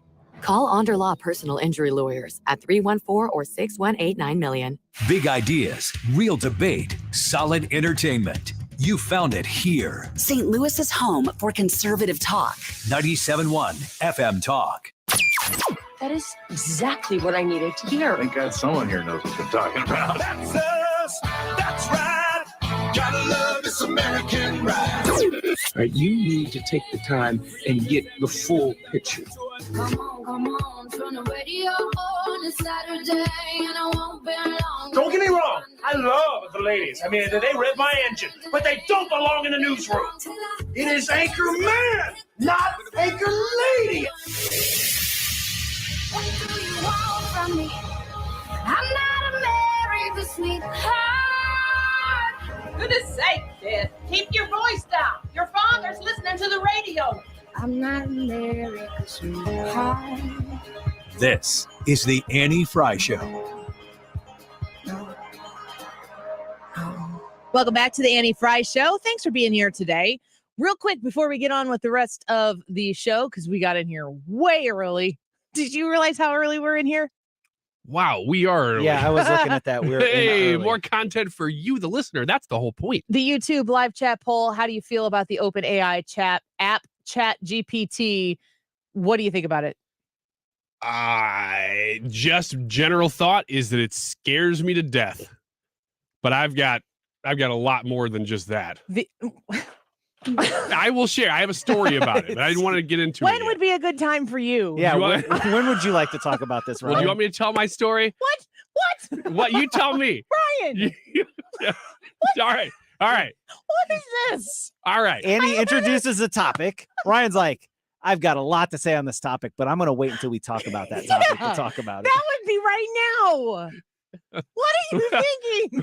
What I need is a written invitation to No, talk about that I'm topic. going to write something on a paper, but it ain't going to be an invitation. Go back. I'm not talking to the audience. Audience, just hold that thought right now. This is directly to Ryan Williams. I'm listening. In front of all of Greater St. Louis and YouTube. Go on your Odyssey app and rewind this segment and listen to how that conversation just went. You need to consume it for yourself. Where I asked you a question that was prefaced by, wow, we got into this segment early. Indicating that maybe we have a little more time. A little more time than usual. And you're like, I have a lot of thoughts on this. Well, Silence. I do. You're cordially invited to participate in this conversation. Thank you, Brad. Thank you. That was very kind of you. And sarcastic. I want you to know that back in about Thanksgiving time, my wife comes to me and she goes, the Thanksgiving time, or I don't know what the founding of the country. Yeah. Back in about Pilgrims, turkeys, Thanksgiving time. Like roughly Native Americans coming together. No, you guys are being ridiculous. I'm talking about roughly the 1600s. This really feels ridiculous. My wife came to me and she said, "Have you heard about this software?" And she didn't say it was ChatGPT, but that's what it was. It's always interesting to me how we have conversations with you, and you are shocked by everything, but your wife always knows about them months ahead of time. Yeah, somehow. I don't know how, but she does. No, that's the shocking part is that you don't still know about it. So she came to me She's a in school Thanksgiving teacher. time. And she What said, is she doing? She said, first of all, happy Thanksgiving. I said, thank you. Mhm. That's how I remember about when it was. Indigenous Peoples Day. She did not refer to it that way, but I would have. But That's why I remember the she is much conversation. more insensitive than I am. And so she said, She's wonderful. she said, happy Thanksgiving, husband. I said, thank you very much. What are we having for lunch? Things like that. Make me a sandwich. And yeah, I was waiting for lunch and I was hungry. And she said, well, let me tell you about this thing first. And I said, oh gosh, okay, here we And go. another thing. And so she said, let me tell you about this. The woman is speaking again. It's the story of my life. I had to look at my kids and just roll my eyes. Here we go again with mom dogging. You are going to be so much I know. Keep going. So she's an English teacher. She goes, honey, I think I might be out of a job soon. And I'm like, what are you talking about? Because I had no context for the conversation. She said, there is Because you new were being AI. incredibly dismissive. Yeah. Well, I didn't care about whatever she was about to say. She said, I have, there's this new AI software that can basically write entire essays for you. Yeah. And she said, should I get ahead of this and try to, talk to my students about it ahead of time and say, look, we're going to be watching for this because there's ways around it. Which also tells them that it exists. And I said, don't do it yet, because if this is the first I'm hearing of it, then they may not know it exists. But it's only been a couple months and it's already, everybody kind of knows about it now. So I'm thinking maybe she does get out ahead of it now and tell them, look, there are ways we know that you've written this with AI. And I don't want to say what they are, but there are ways around it. But that's total crap. I make stuff up like that with my kids all the time. Well, I'm on the radio right now and maybe her students are listening. So I got to be real careful and say, we know what you're doing, students. Well, no. Annie thinks we don't, but we do. I use this on my children. I'll know if you blah, blah, blah. And I can check that stuff just so you understand. When you lie, your ears turn red. Me? Oh, yeah. You're saying... Yeah, he's talking to you specifically. Look, you don't even see my ears. I've got headphones on all day. I'm totally in the clear. That's why we never know if you're lying. Somebody I heard told Brian their Wiggins kids is my favorite person on the show. Somebody. Well, I assume that's true. I can't see her ears. Somebody I know told their kids that, and so every time their kids would come up to tell them a lie, they'd cover their ears. No way. Yeah, well, they were like That's 2 great. or 3. Kids. That's something you do. That is something I would do. Brad told me that once, and I'm like, oh, yeah? He's always wearing a stocking cap around the office just in case he needs to lie to people. I'm going to take that little nugget of truth and store it away for next time I lie to you. I covered my ears, though. So ChatGPT, do you love it? Nah, should be banned, or what is it? You know what it is. That's the YouTube poll today. Where are you at on this? It would be meh. Yeah. I don't love it. I don't love the idea that we've got an AI that's so smart that you can't tell if it's a person. You don't think it should be banned? Nah, I don't think you can ban it. That would be... Why? We ban all sorts of things. We banned working for a while. Yeah, but we all disagreed with that. Nah, not everybody. Not everybody, you're right. When I say we all, I mean we all in this room disagreed with that. Well, there's so much power and authority assembled here right now. I mean, this is like the Avengers. That scene with the camera going around us. I mean, we got the power. You understand. And I'm saying no banning. Ryan, if you were a superhero, what would your superpower be? It would probably be super smart. super smarty. It would be super smart. I would have the brains. What would it be? Could you have a superpower? I don't know. I'd probably fly or something. That's not It'd a be fun. superpower. Heck yeah, it is. What do you do with it? You fly around, have a great time with your friends. Hopefully, who also chose your flight. superpower is the fact that you are completely cool and chill no matter what is going on around you. Heck yeah. And if I can I start floating when I feel real good, that feels great. Just start. What the heck? I think my speaker just popped, and my speaker was my chest. We could only be so lucky. I think I lost a lung in this segment. Well, you got two, so I can keep going then. Losing brain cells. What was the point of the superhero question? You said we're like the Avengers. You started it. Oh, I thought. Gosh, again. Well, what's your superpower then, Super Annie? Reading your brain. It's a good one. Outsmarting you. That is a good one. Planting thoughts in people's heads would be a great one. Being really witty. I've already got that one. Bam. But I understand why you would want it.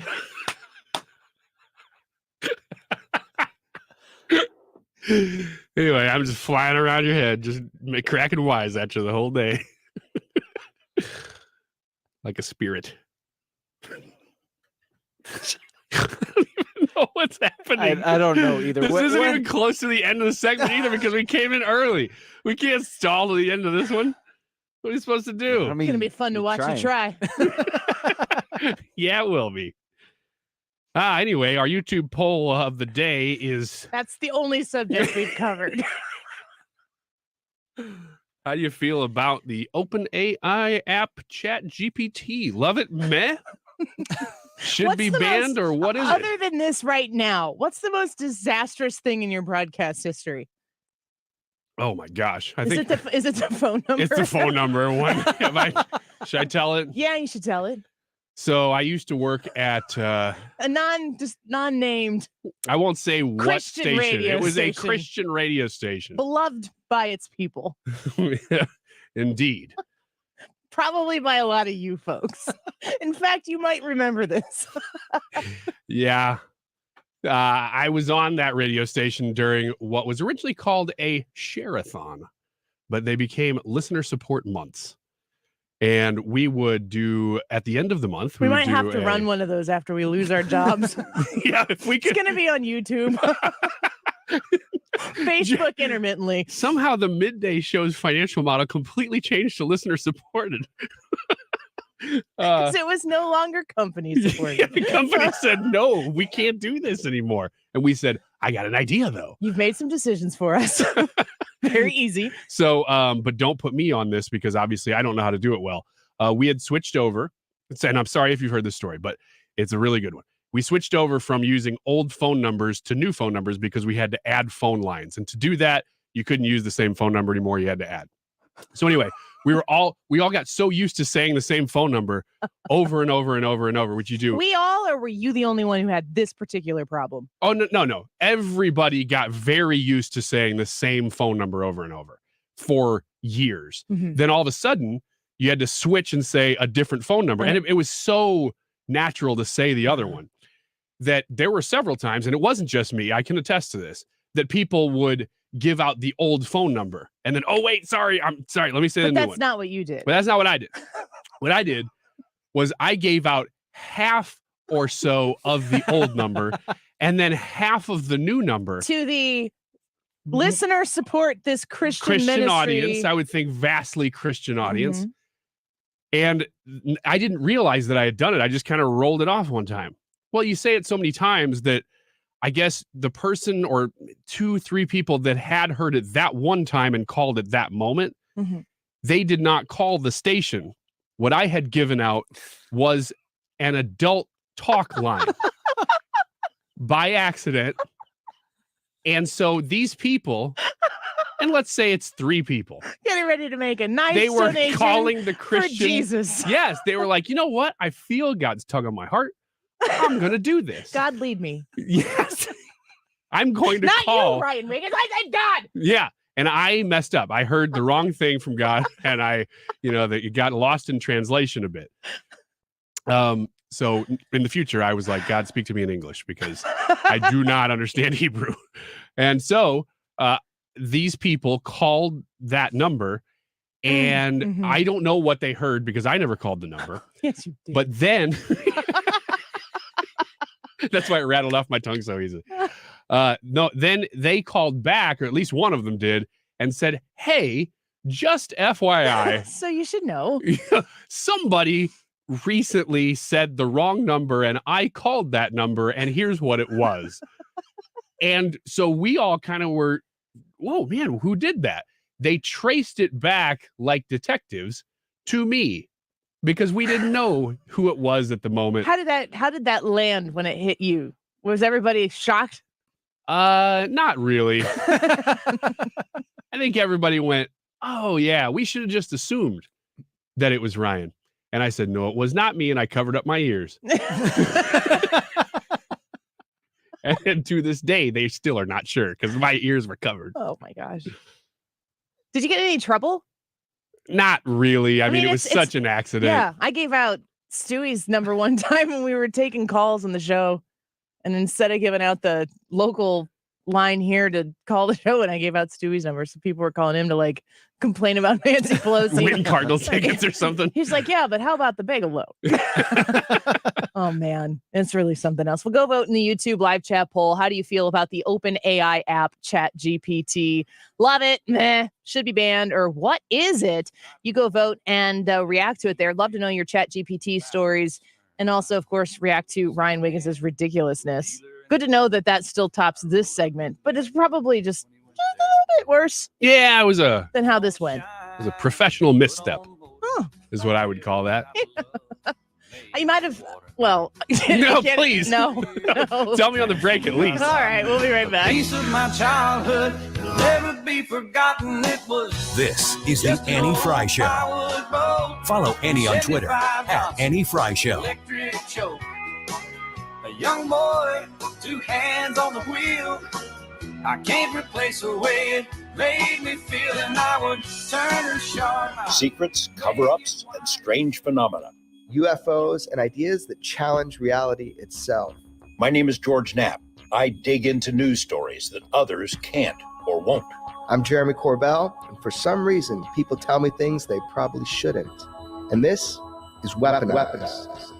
Follow and listen to Weaponized, a presentation of Jeremy Corbell, George Knapp, Dark Horse Entertainment, and Cadence 13 Studios. Available now for free on the Odyssey app or wherever you get your shows. If you've been thinking about vision correction in the new year, there's no better time to get it than right now. Mark Cox, for my friends at Brenton Vision, they have everything you need to help achieve that crisp, clear vision you deserve. Call them at 314-375-2020 or go online at brentonvision.com. Brenton is the home to the only team in Missouri to perform all 7 FDA-approved forms of modern vision correction. That's modern LASIK, permanent contact lenses, and if you have bad reading vision, they even have treatments for that too. Do what our friend Jessica from O'Fallon, Missouri did. Go to Brenton Vision for a consultation. See what you're a candidate for. Jessica told us to be able to see clearly without the use of glasses is such an incredible feeling. So if bad vision is standing in your way, call Brenton Vision, 314-375-2020, or schedule right now at brentonvision.com. That's brentonvision.com. Laura Michael Insurance. I'm going to spell Michael for you. M-I-C-H-E-L. LauraMichaelInsurance.com. This is a great way for you to get your insurance costs under control and to make sure that you've established a relationship with somebody who is going to be looking out for your best interest, to make sure that you know the person you're working with. I know Laura very well. She is very good at what she does. She's been in business for over 25 years in St. Charles. She offers personalized service that not all clients in business have the same needs. She knows that when you go in there, you're going to have unique needs. Like I said, personal insurance, also commercial insurance. She really does wonderful work with contractors. So if you're an independent contractor and you need to make sure that you have coverage in case your property gets damaged, or if you are wanting liability coverage or lost business income, extra expenses, she's got you covered. Reach out to Laura Michael Insurance and sit down and have her do an assessment of your current coverage and watch her and see how she can beat what you have currently. That's what my family did for our personal insurance, and we're so glad to hear that she was able to save us some money. I want you to give her the opportunity as well. Find her online at LauraMichaelInsurance.com. Hi, this is Steve Butts with the Crawford Butts Insurance Agency. I know we're all experiencing sticker shock when you get your insurance premium. Now more than ever, you need an independent insurance agent to find the best value for your family's insurance needs. Crawford Butts, family owned and operated for more than 60 years. Please give us a call at 314-752-2500 or at crawfordbutts.com.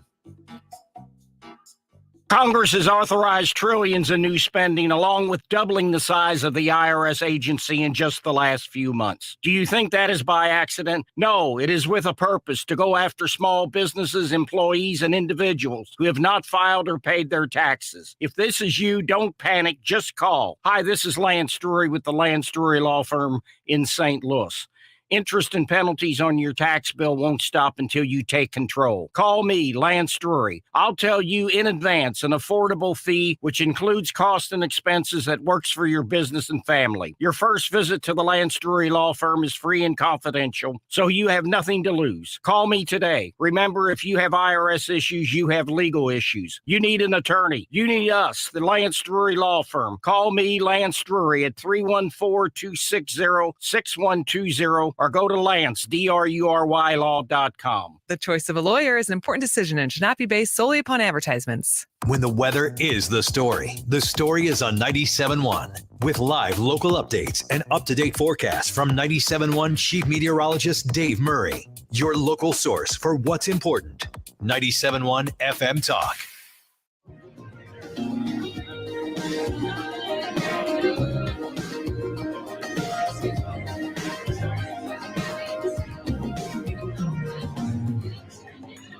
This is the Annie Frey Show. Nice. What the heck was that? What is happening? I don't know. All right, we'll be right back after this one here on 97.1 FM Talk Real Rock. What was that?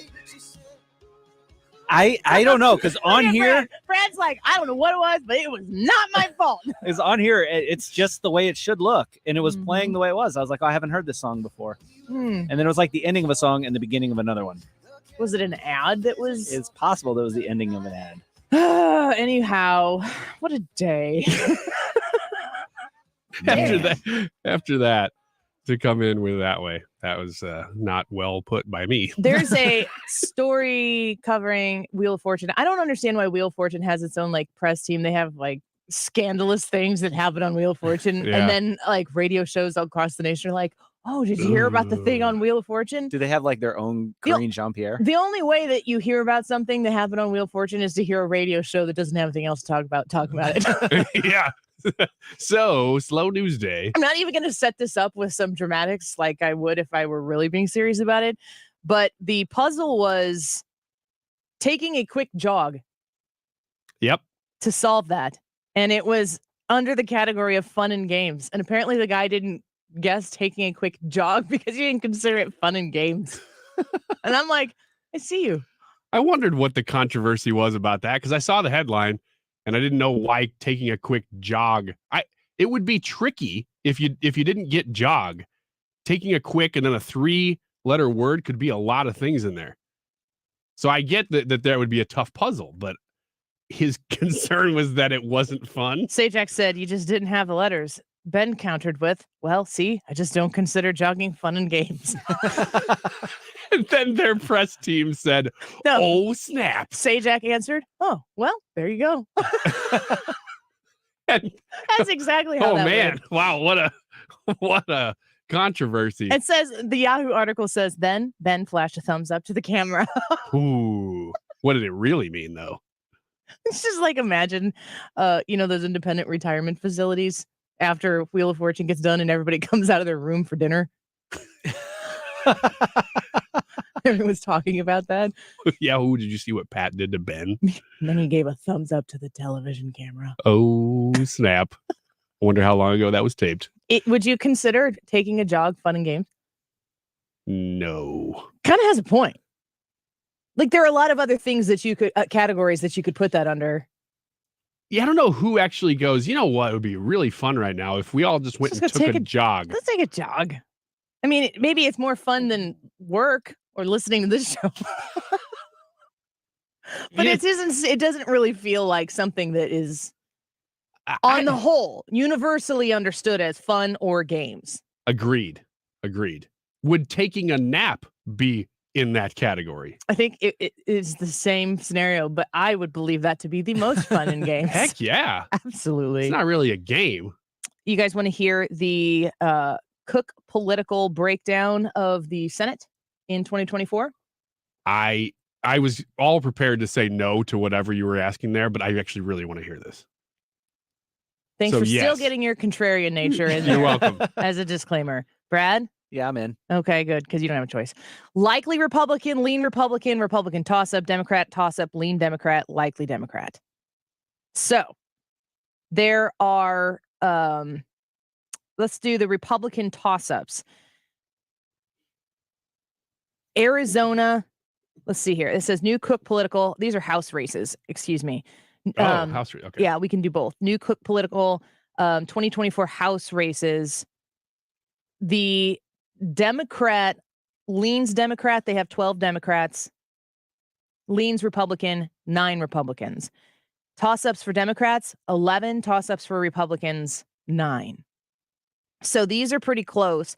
And I'm looking here at who is considered to be a Republican toss-up. Arizona's Schweikert, Arizona's Siscomani, California's Duarte, New Jersey's Keene Jr., New York's Despacito, New York's Lawler, New York's Molinaro, New York's Williams, Oregon's Chavez DeReamer. I don't know that name.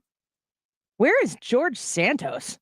Why is he not listed on here? He's probably leans Dem. Yeah, that one's probably dark blue now. Oh, no. Leans Dem. Yeah, there he is. Leans Dem. Santos. Because that's what that district was before. Mm-hmm. Democrat toss-up. Colorado, there's a Colorado, North Carolina.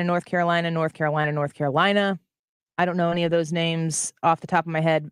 New Mexico, 2 in Ohio, 2 from Pennsylvania, 1 from Washington. If you look at all of those right there and think that the ones that are Democrat toss-ups are in North Carolina, Ohio, and Pennsylvania, doesn't the presidential nominee seem to make a difference as to whether those get pulled left or right? Certainly. Yeah, any of those states, any swing state. And the Republican ones, there's 2 in Arizona, 1, 2, 3, 4 in New York, 1 in Oregon. Interesting to look at those different ones and to kind of assess how this is going to break down. I think that people get really wrapped up in the idea of who's going to be the presidential nominee because you're thinking presidential nominee, but the impacts are far beyond just who's at the top of the ticket. It has ramifications all the way down. Yeah, absolutely. On turnout, especially. What do you see happening in the House? I've seen other projections say that Republicans are starting from about 190 and Democrats are starting from about 170 in 2024. So that obviously is good for Republicans. The maps have been redrawn. So we just had the first election under new maps. It still favors Republicans a little bit, although Democrats made up a little bit of ground with these maps. I still think going into 2024, Republicans are very likely to hold on to the House just by numbers games, not factoring in any of the stuff that you're talking about, environment, presidential, anything. I think Republicans still have the advantage. I put up on Twitter, you can follow me at Annie Frey Show. I think I'm supposed to try to get to 20,000 follows. So if you could help me, that'd be great. Do it. You got to follow me now too. Oh. All right. If I get to 19,999, will you follow me? I will, and I'll follow you with my burner account, which is at Hannah Gibbs. Okay. It's actually one Hannah Gibbs. One Hannah Gibbs. Anyway, so I put out there a poll. I think it's probably still up right now. And the question is, do you believe that you need to be on the record now if you're pro-Trump or pro-DeSantis? Oh, yeah, I saw that question. I thought that was a very good one. And the answer is absolutely not. There is no reason that you have to be in one camp or the other. Knowing what's at stake in 2024, I think you can pick a camp for sure, but you don't have to at all until it's time. Till it's time to vote. Right up until then. I'm retweeting it right now. So if you go to my account, Twitter, at Annie Frey Show, you can vote in it as well. Brad, do you believe you must choose now if you're Team Trump or Team DeSantis? No, I already voted on that one. Absolutely not. They don't know that. Tell them. go vote. I didn't vote yet. No, tell them what you voted. I voted absolutely not. And the reason I voted absolutely not is because, I keep my options. That's a lot of time between now and the primary election. And one of the things is like, I will lean, I'll have strong preferences or whatever. I'll be team whoever, but I'm always open to not being on that team anymore based on information that comes out or something that I learn about them or whatever, up until the point that I vote. Till I pull the lever, I'm not locked in on anybody. And that's kind of my thought on it. And that's why I don't think you have to be team DeSantis, team Trump, team Haley, team Pompeo, whoever right now. You don't have to make a choice. Think there are people out there suggesting that you do? That you have to? Yeah, I would say actually it's that loudest voice scenario where the loudest voices are saying right now you need to pick which side you're on. And it's fine if you do. I mean, you can throw your what Brad don't like if you don't comply, what's the insinuation? You need to pick now, Brad. Are you team Trump or team DeSantis? Because if you pick wrong, then fill in the blank. And the results are based on who's asking you. So if the person that's asking you is team Trump and like, who are you? Team Trump, team DeSantis.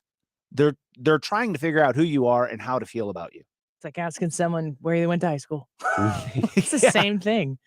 What do you think the repercussion is, like the implied repercussion, if you say, I don't know, I'm gonna wait and see what happens? It depends on who's asking you, like you said, but there's an implied sort of purity test, I think, that's coming along with some of those people that said, and some people from either side too. I think probably more leaning Trump here, but are you ideologically pure enough to stick with this? There are people who in the DeSantis camp who would be doing the same and pointing at things that Trump did and saying, are you ideologically pure to point out what he's done? Well, and it's that whole, are you loyal or are you not loyal? That's what they're questioning, is they're questioning your loyalty, because that's what Donald Trump always brings up, when it comes to people running against DeSantis. He did something about Nikki Haley, called her disloyal.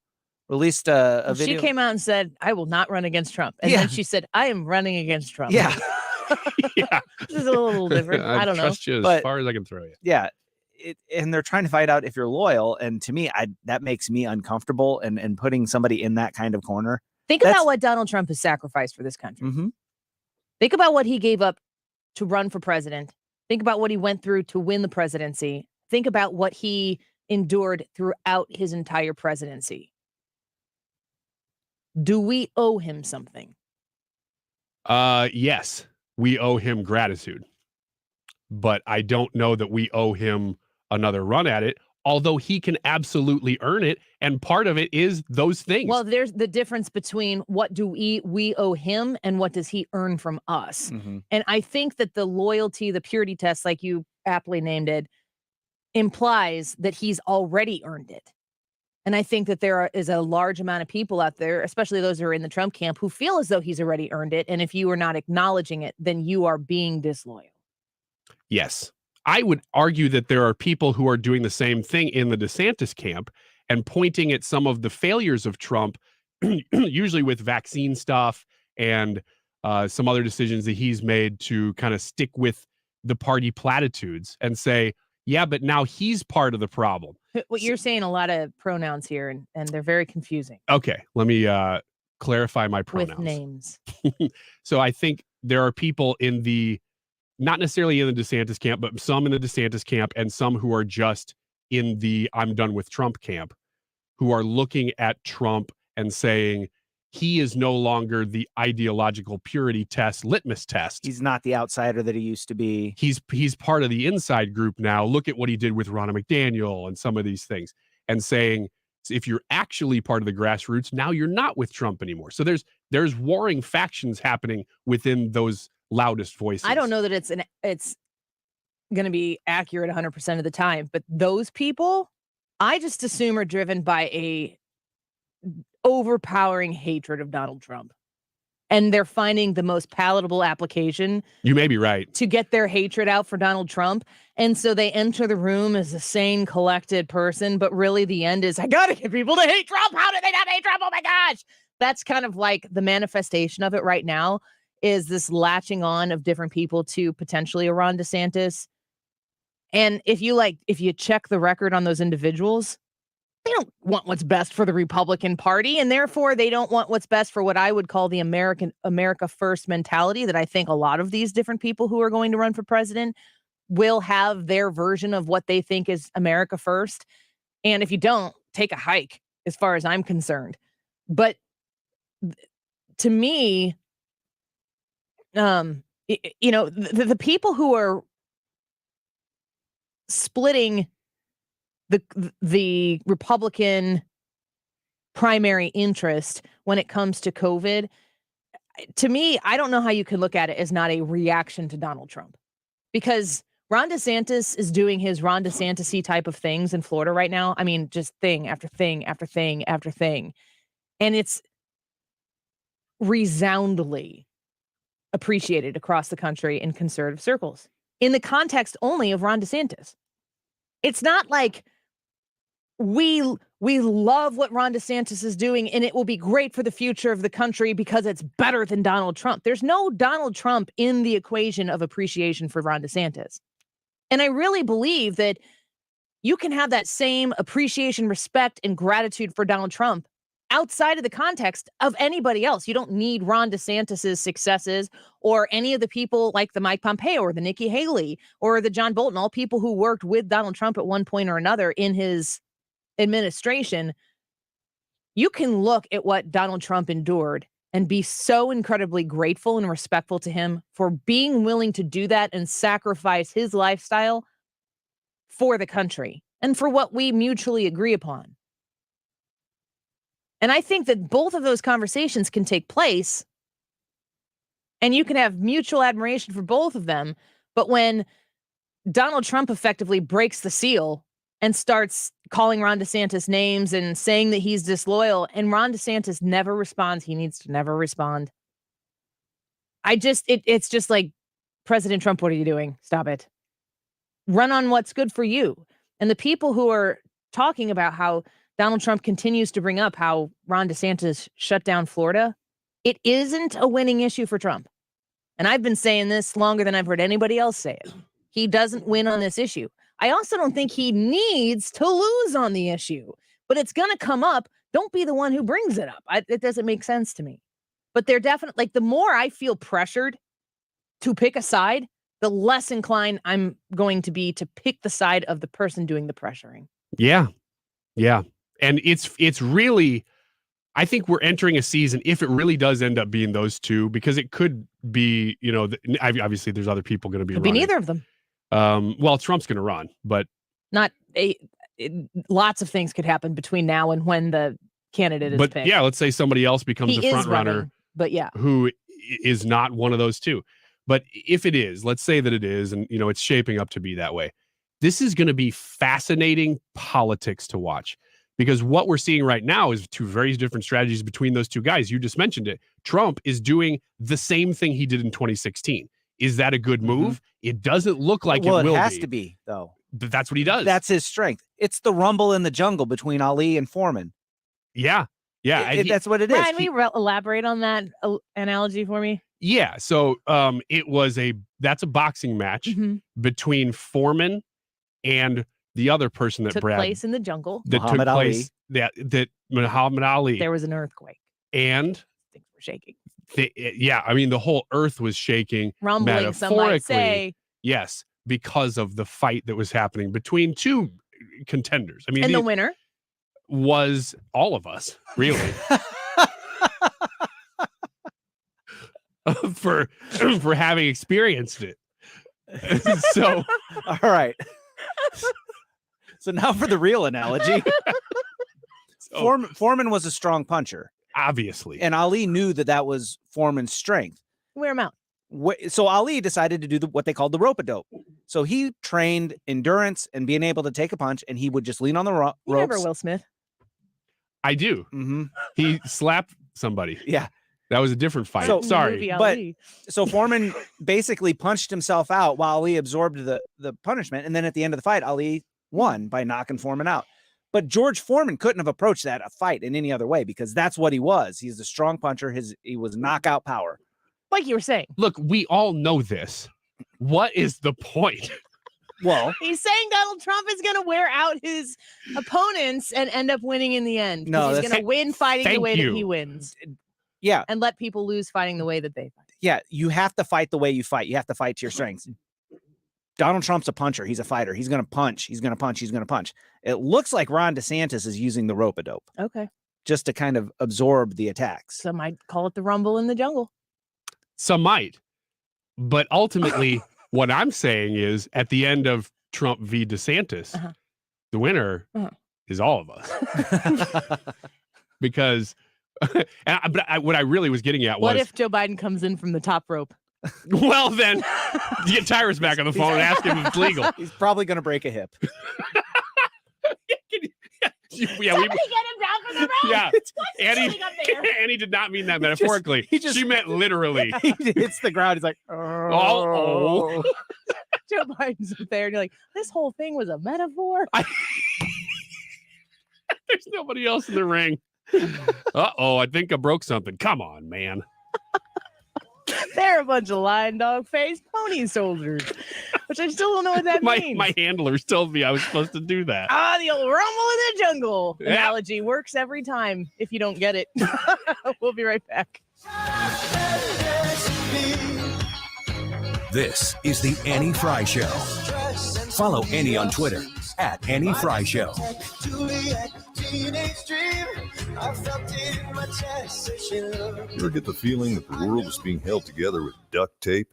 Every day we're thrown some new meaningless drama in the fake news to distract us from the reality we're all about to face. Between the government trying to print their way out of debt, military conflicts, the disintegration of our most trusted institutions, and a looming food shortage, preparedness is no longer a choice. It's a necessity. You can trust My Patriot Supply. Our emergency food kits come packed with tasty meals, averaging over 2,000 calories per day. Get at least one kit for each person in your family. Self-reliance is the only alternative to government food lines. Time is running out. Become ungovernable. Go to MyPatriotSupply.com and save on dozens of different emergency food kits while you can. These kits are in stock, ship fast, and arrive in unmarked boxes for your privacy. Go to MyPatriotSupply.com before the next crisis strikes. MyPatriotSupply.com. Annie Frey here. If you're nearing retirement or already retired, call my friend Thomas Helbig with the Retirement Advisory Group at 314-993-9494. He'll show you strategies on how to participate in the market gains without ever losing a penny. Thomas is the official financial advisor of the Annie Frey Show. Join us at Odyssey as we all do our one thing. Together, millions of things for our planet. Raise a fine glass of wine to your sweetheart and the environment. First, don't get hung up on packaging. Many great wines now come in boxes, which produce half the overall emissions that bottles do. Also, cardboard is just as easily recycled as glass.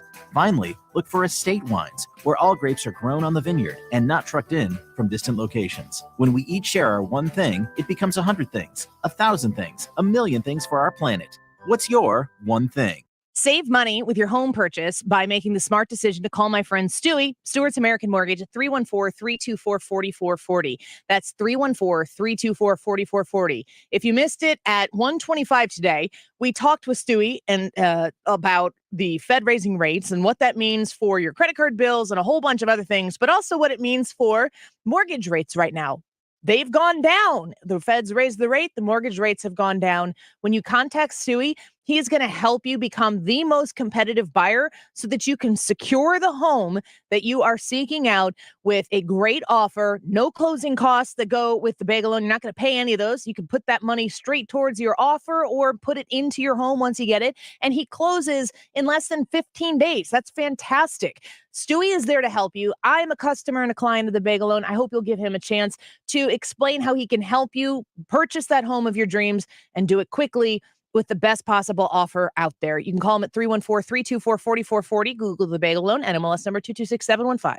You're listening to the Annie Frey Show live from the Air Comfort Service Heating, Cooling, and Insulation Studio. Make sure you're heating your home safely this winter with a heating system check. And for all other heating services, repairs, or if you need a new heating or HVAC system, visit aircomfortservice.com. St. Louis's home for conservative talk. The Mark Reardon Show. Heather McDonald with the Manhattan Institute has the real numbers on policing in America. She joins me Thursday afternoon. Weekdays from 3 to 6 on 97.1 FM Talk.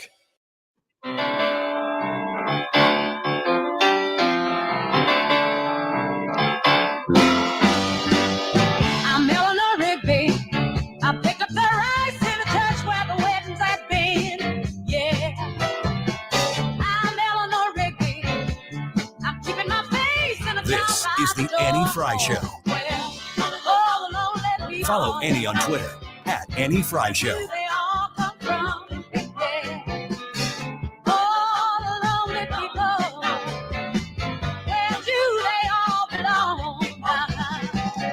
Welcome back to the Annie Frey Show. Happy Thursday. We're glad that you're here right now. The YouTube live chat poll. How do you feel about the OpenAI app ChatGPT? Love it. Meh. Should be banned. What is it? Brad, what did you say the answer to this question was for you? It should be banned. I don't like it. I hate everything about it. What do you see happening if this continues to exist? We're going to get replaced by robots, and they're either going to eliminate us or put us in pods so that we don't hurt ourselves.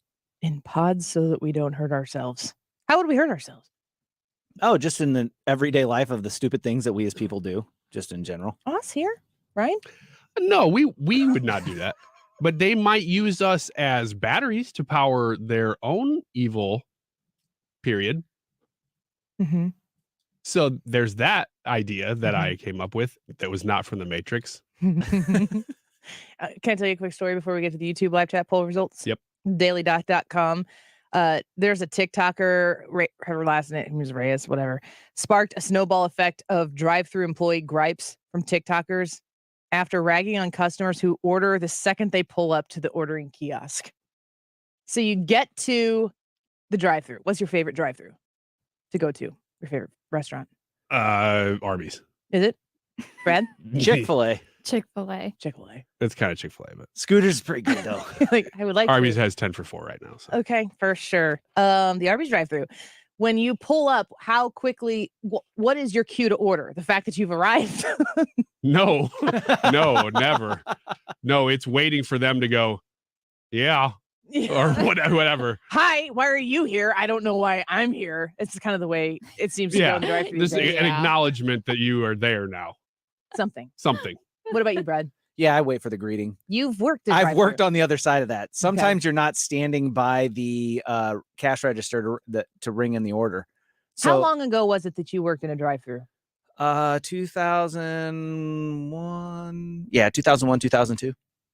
Hannah, have you ever worked fast food? No. That doesn't surprise me. I don't think you'd last. No, I wouldn't. Nor would the customers. No, nobody would last. I've never worked in food. You pull in to order through the drive-through. When do you begin placing your order? When they ask, or after they ask if I'm ready. They say something. Mm-hmm. Yeah, same. Unless if I'm at the drive-through and it's crickets, nothing's going on, I'll be like, hello. Yeah, and at the very least, I need to greet you initially. Yeah, just like right away. Made me laugh, Ryan, when he said they go, yeah, I've had that happen before. It's always like, okay, fine. In the video, Reyes wears a headset, her hands ready to key in items on an ordering screen. A text overlay reads, "When customers love to say hello while barely pulling up to the speaker." Reyes lip syncs a popular TikTok sound where a drive-through customer says hello and she replies, "Hold up, B word," while placing the customer on hold with waiting music. The question here is for people who pull up and just immediately start ordering. This TikToker says that she purposely makes those people wait longer. There's so much passive-aggressive things going on in the drive-through line. Quiet raging. How do you feel about I feel like it was a trend and maybe it's gone by the wayside where when you pull up, there's an automatic greeting that plays and it's real happy and professional. Oh, yeah. And then the real person comes on, they're like, "What do you want?" And they're not happy and they're averagely professional, but I don't really need them. I don't feel like I need the person in the drive-through lane to make me feel a certain way. I just would like to have a transaction. Like I don't need overly abundant joy.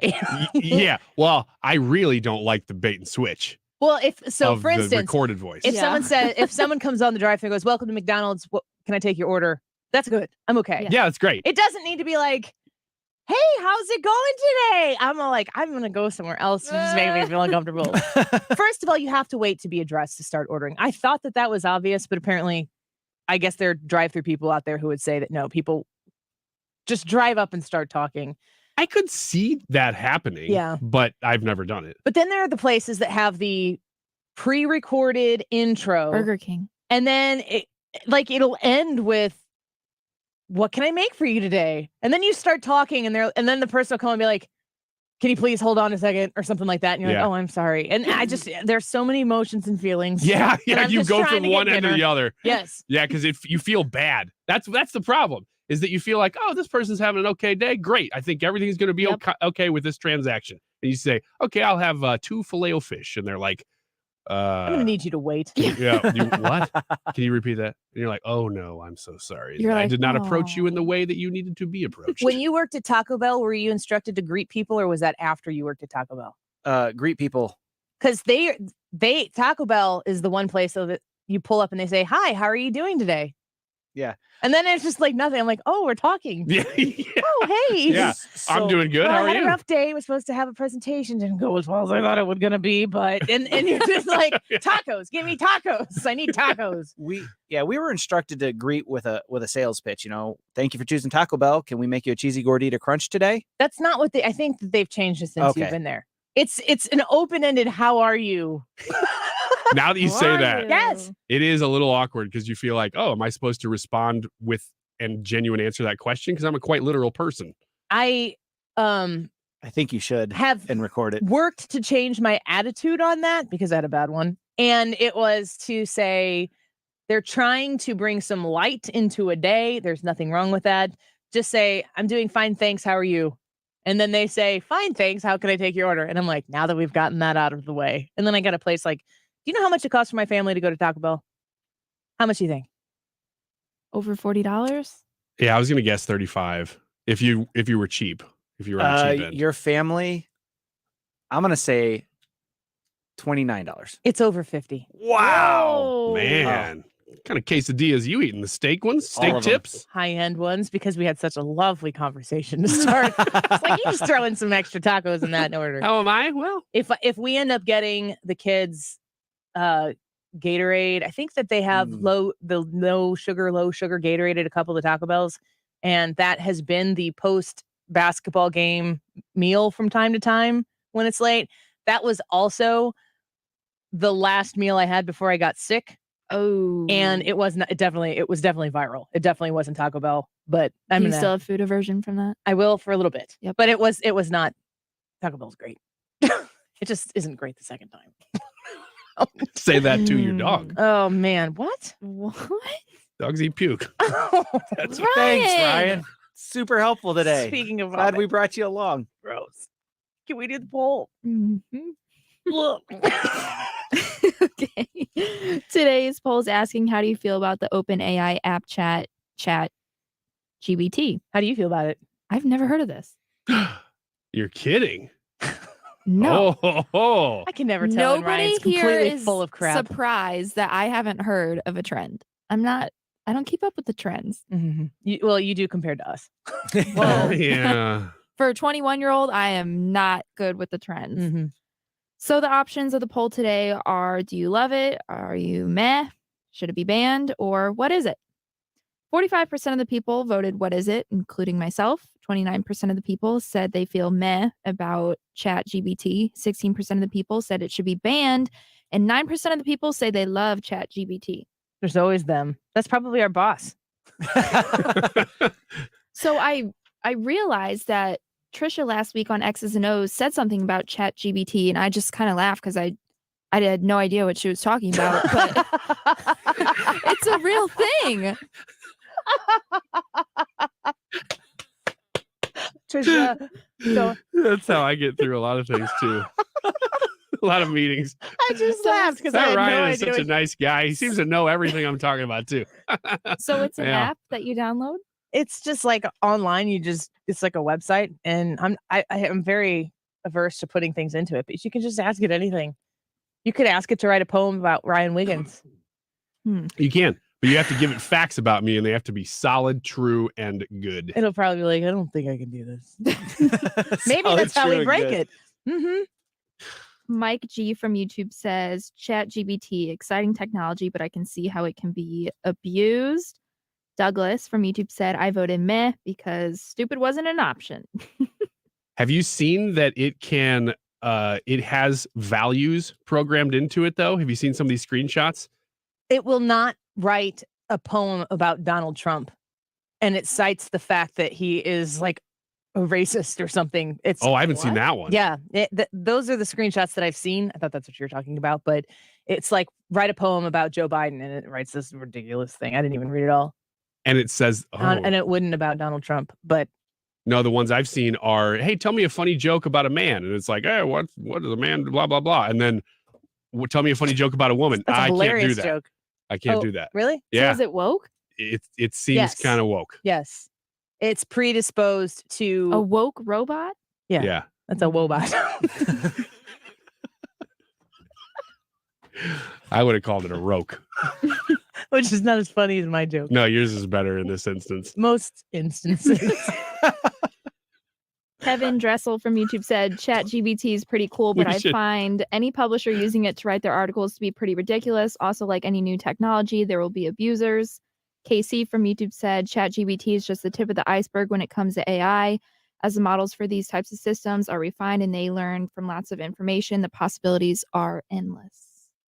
Tomorrow's I don't poll like should be this. all you opposed to wobots. Man, my show's gonna be like 70 seconds too long. It's